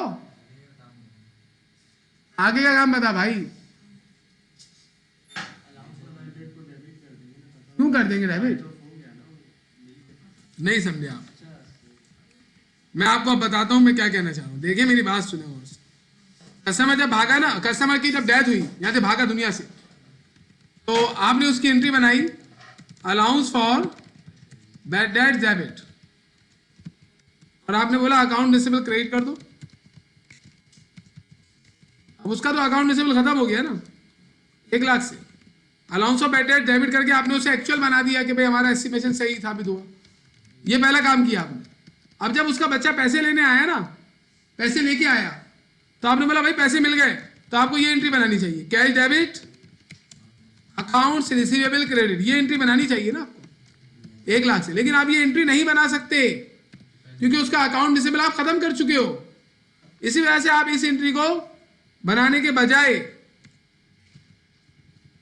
आप पहले एक दूसरी एंट्री बनाओगे, और वो क्या करोगे, ये जो आपने खत्म किए दोनों अकाउंट, इनको जिंदा करोगे। यार अकाउंट रिसीवेबल की मौजूदगी नहीं है, खत्म कर दिया था आपने, तो आप पहले क्या करोगे, अकाउंट रिसीवेबल को जिंदा करोगे। तो तुम अलाउंस ऑफ एडेट्स डेबिट थोड़ी कर रहे हो, वापस क्रेडिट करके उसे वापस जो है वो डाल दोगे। वापस क्रेडिट क्यों कर रहे हो, राइट ऑफ नहीं हुआ ना, इसका मतलब है वो तो हमने कर दिया था, बस बच्चा आ गया उसका, दुआएं कर रहे थे आप। ये एंट्री कहलाती है रीस्टेट की एंट्री, ये जो मैंने दूसरी बनाई है, ये राइट ऑफ की है। राइट ऑफ की एंट्री को ही रिवर्स करो तो रीस्टेट की एंट्री होती है। कब बनती है, जब पुराना कोई राइट ऑफ हुआ हुआ अमाउंट रिकवर हो जाए, तो उस वक्त ये एंट्री बनाते हैं। लेकिन क्या आप इसको बना के खामोश बैठ जाएंगे? असल में हमें ये एंट्री बनानी थी कलेक्शन की, लेकिन ये क्यों नहीं बना सकते थे, क्योंकि अकाउंट रिसीवेबल खत्म हो चुका था। तो पहले अकाउंट रिसीवेबल को वापस जिंदा किया, राइट ऑफ की एंट्री को रिवर्स करके। अब हम वो काम करेंगे जो हम करने जा रहे थे, और वो क्या है, cash debit account receivable credit. भाई डेबिट में मौजूद ही नहीं था वो, तो ये एंट्री कहलाती है रीस्टेट की, और ये कहलाती है कलेक्शन की। ये एंट्री कब बनेगी, जब कस्टमर डिफॉल्ट करेगा। ये एंट्री कब बनेगी, जब जो राइट ऑफ हो गया था अमाउंट वो रिकवर हो जाए, तो रीस्टेट की एंट्री बनेगी, और ये एंट्री उसी अमाउंट की कलेक्शन की बनेगी। तो इन दोनों एंट्रीज को हम कहते हैं रिकवरी की एंट्रीज। किसकी, यानी रिकवरी में कितनी एंट्रीज बनेगी, 2, एक बनेगी रीस्टेट की और एक बनेगी कलेक्शन की। तो ये भी एंट्रीज मैंने, एक बच्चा बोला सर ये तो आपने पहले बताई नहीं थी, लिखी हुई है भाई, कल नहीं बताया था, ये आ गया प्रीवियसली। अच्छा ये प्रीवियसली अकाउंट रिकवर्ड, इसमें क्या गलती है, इसमें लिखा होना चाहिए previously return of accounts recovered. Only for you I am writing it. तो पहले हमने राइट ऑफ कर दिए थे ना, वो अकाउंट रिकवर हो गए, तो पहले बनेगी रीस्टेट की एंट्री। ये रीस्टेट की एंट्री याद करने की जरूरत नहीं है आपको, राइट ऑफ की एंट्री को रिवर्स करना है, और ये फिर कलेक्शन की एंट्री बन जाएगी। अब इसमें मैं सारी एंट्रीज आपको बता चुका हूं, अब कोई एंट्री नहीं बची, बल्कि इसके अलावा एक इजाफी एंट्री भी हमने देखी है, non receivable debit account receivable credit. सारी एंट्रीज मैं समझा चुका हूं आपको। अब मैंने ये क्यों बताई, अभी पहले क्यों नहीं बताई थी, क्योंकि पहले आ नहीं रही थी। एक साथ सारी एंट्रीज थोड़ी समझा सकते हैं, हौले हौले ठंडा करके खाना पड़ता है थोड़ा सा। कुछ लोग तो चाय भी ठंडी करके पीते हैं, आप लोगों में कोई ऐसा नफसियाती तो नहीं है? चाय ठंडी करके पीते हैं, वो नफसियाती है, गर्म मशरूब है, आप उसे गर्म पिएंगे ना, अजीब सी बात है। आइसक्रीम खा रहे हो क्या है, या जूस पी रहे हो? बहरहाल उनकी मर्जी, उनकी जिंदगी, हमें क्या करना भाई, लेकिन है नफसियातीपन। असल में ये पैगाम मैं बहुत लोगों तक पहुंचाना चाहता हूँ, इस वजह से मैं बोल देता हूँ इस पर, ताकि रिकॉर्ड भी हो जाए और सब तक ये न्यूज़ पहुंच जाए। कि चाय गर्म पियो ना, मतलब गर्म ही आती है ना चाय, या ठंडी बर्फ करते हो, जब आती है गर्म होती है, वो उसे रख देते, फिर आधे घंटे बाद उठा के पी लेते। अल्लाह उनकी मग़फ़िरत करे।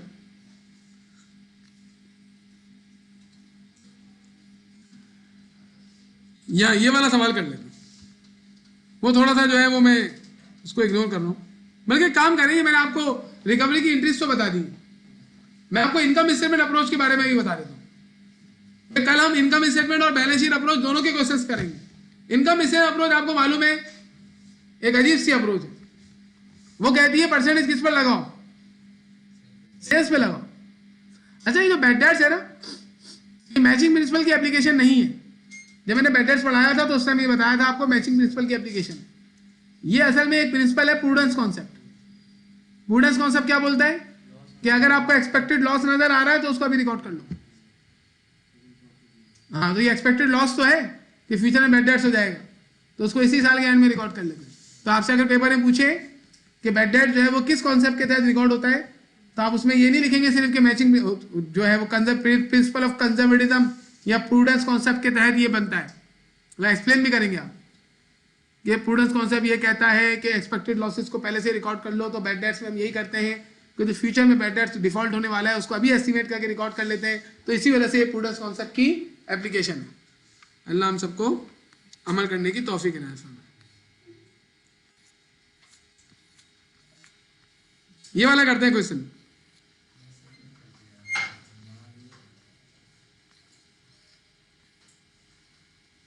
आसान सवाल है। इसमें क्या बोल रहा है, मालिक and company presented the following. अच्छा, ये जो बैलेंस इनकम इससे अप्रोच का सवाल होता है ना, ये पूरा बैलेंस शीट अप्रोच के तरीके से करना है। एंट्रीज बनेंगी, अकाउंट बनेंगे, सब वही होगा। एंड में कंप्यूटेशन में ना परसेंटेज सेल पे लगा देनी। और पुराना वाला अलाउंस ऑफ बैडेट्स कंसीडर, वहां पे हम पुराना वाला अलाउंस ऑफ बैडेट्स कंसीडर क्यों करते थे? क्योंकि हमें वो अलाउंस ऑफ बैडेट्स लेके जाना था बैलेंस शीट में जो परसेंटेज लगाने के बाद आना चाहिए, और अगर हम ऐसा ना करें तो वो अमाउंट नहीं आएगा। जबकि इनकम मिशन अप्रोच में हमारा फोकस अलाउंस ऑफ बैडेट्स के पर होता ही नहीं है, हमारा फोकस होता है एक्सपेंस निकालने पर। देखिए, अगर मैं परसेंटेज सेल्स पर लगाऊं तो मेरा बैड डेट ज्यादा आएगा, या अकाउंट रिसीव में लगाऊं तो ज्यादा आएगा? परसेंटेज बैड डेट्स की सेल्स पर सेम परसेंटेज एज्यूम करो, 3% बोल रहा हूं, सेल पे ज्यादा आएगा ना, क्योंकि सेल तो पूरे साल की होगी, रिसीवेबल तो सिर्फ एंड वाला लेते हैं ना। जबकि सेल का मतलब क्या है, पूरे साल में कितनी सेल हुई थी। तो इसी वजह से इनकम मिशन अप्रोच में अगर कोई इनकम मिशन अप्रोच यूज कर रहा है तो उसका मकसद क्या है? उसका मकसद ये है कि मैं एक्सपेंस ज्यादा लेकर आऊंगा। उसका मकसद अलाउंस ऑफ बैड डेट्स को, क्योंकि अलाउंस ऑफ बैड डेट्स तो हम निकालते ही नहीं उससे, हम तो निकालते हैं बैड डेट एक्सपेंस। जबकि बैलेंस शीट अप्रोच में हमारा मकसद क्या होता है? अलाउंस ऑफ बैड डेट्स को परसेंटेज के मुताबिक करना। In short, in balance sheet approach we are conservative. Conservative मतलब हम कम दिखाना चाहते हैं, किसको? एसेट्स को। जबकि इनकम मिशन अप्रोच में हमारा फोकस किस पर होता है कि हम अपने एक्सपेंसेस को ज्यादा और इनकम को कम दिखाना चाहते हैं। जब भी हम किस पर परसेंटेज लगाते हैं? सेल्स पर। सेल्स पर परसेंटेज लगाने से अमाउंट बड़ा आएगा, और वो अमाउंट एक्सपेंस का अमाउंट होता है। पुराना वाला अलाउंस ऑफ बैड उसमें आइडिया लेस नहीं करते। क्यों नहीं करते? क्योंकि हम अलाउंस ऑफ बैड को कंसीडर ही नहीं करते, जितना भी हो रहा है होने दो उसको। इनकम इस बैलेंस शीट अप्रोच में हम एक्सपेंस को कंसीडर नहीं करते, जितना भी एक्सपेंस हो रहा है होने दो। अलाउंस ऑफ बैड को हम सही करने के लिए क्रेडिट वाला लेस करते हैं, डेबिट वाला ऐड करते हैं। इनकम मिशन अप्रोच में हम क्या करते हैं? हम परसेंटेज सेल पर लगाते हैं, और जो अमाउंट आ रहा होता है बैड डेट्स का उससे डायरेक्ट एंट्री बना दोगे। अब कैसे होगा, चलो आओ देखते हैं। पहले क्वेश्चन करते हैं। क्या बोल रहा है ये 2010 का? अच्छा, ये 10 नहीं है, 13 है। This is 2013।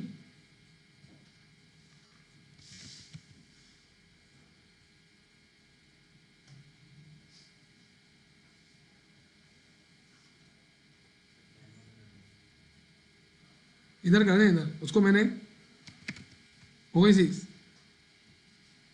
अब सही हो गई ना? अकाउंट रिसीवेबल का बिगनिंग बैलेंस कितना है? 1,10,230 रुपए। वही चीज है। अलाउंस ऑफ बैलेंस का बिगनिंग बैलेंस दिया हुआ है 3591। फिर उसके बाद देखिए वही एंट्रीज दे रहा है जो सारी देते हैं, वही वाली एंट्रीज है सारी। लेकिन नीचे क्या लिखा हुआ है? रिसीवेबल का अकाउंट बनाओ, अलाउंस ऑफ बैलेंस का अकाउंट बनाओ, और फिर रिक्वायर्ड नंबर 2 में बोल रहे हैं कि एडजस्टिंग एंट्री बनाओ बैड डेट्स को रिकॉर्ड करने की, लेकिन परसेंटेज किस पर लगा हुआ है? Net sales. नेट सेल्स कैसे आती है?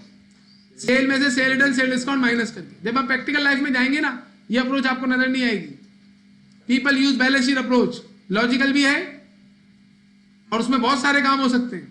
इसमें भाई ये अजीब ही है, लेकिन यह है तो हम यूज कर रहे हैं। असल में ये अप्रोच वो लोग यूज करते हैं जो एक्सपेंस को ज्यादा दिखाना चाहते हैं। तो अगर आपकी अप्रोच है, आपकी मैनेजमेंट ये चाहती है कि हम एक्सपेंस को बढ़ा के दिखाएं, तो आप सेल पे परसेंटेज लगा दें। क्या बोल रहे हैं? नेट सेल पर 1% लगाओ, फिर उस जो अमाउंट है उसका 1/2 ले लो। 1/2 मतलब आधा। तो इसको करने के लिए पहले क्या बनाने पड़ेंगे हमें? अकाउंट्स। तो आइए अकाउंट्स बनाते हैं।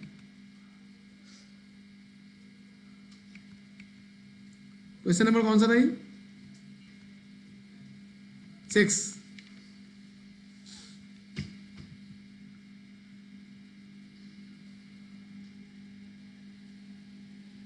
अच्छा, मैंने इस सवाल में ना एंट्रीज भी बनवाई है स्टूडेंट, एंट्रीज भी बनवाई है, अकाउंट्स भी बनवाए हैं। क्यों? ताकि प्रैक्टिस के लिए।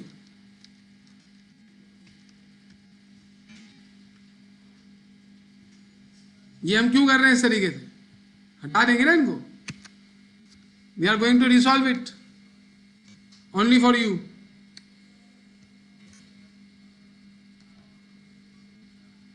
चलो क्या करें, डायरेक्ट अकाउंट बनाए या एंट्री भी बनाए? डायरेक्ट अकाउंट बना ले चाहिए तो मालिक एंड कंपनी है ना हमारा ये. सही, तो पहले बिगनिंग बैलेंस लिखेंगे. तो क्या तरीका होता है, पहले आप लिख लें रिसीवेबल का अकाउंट.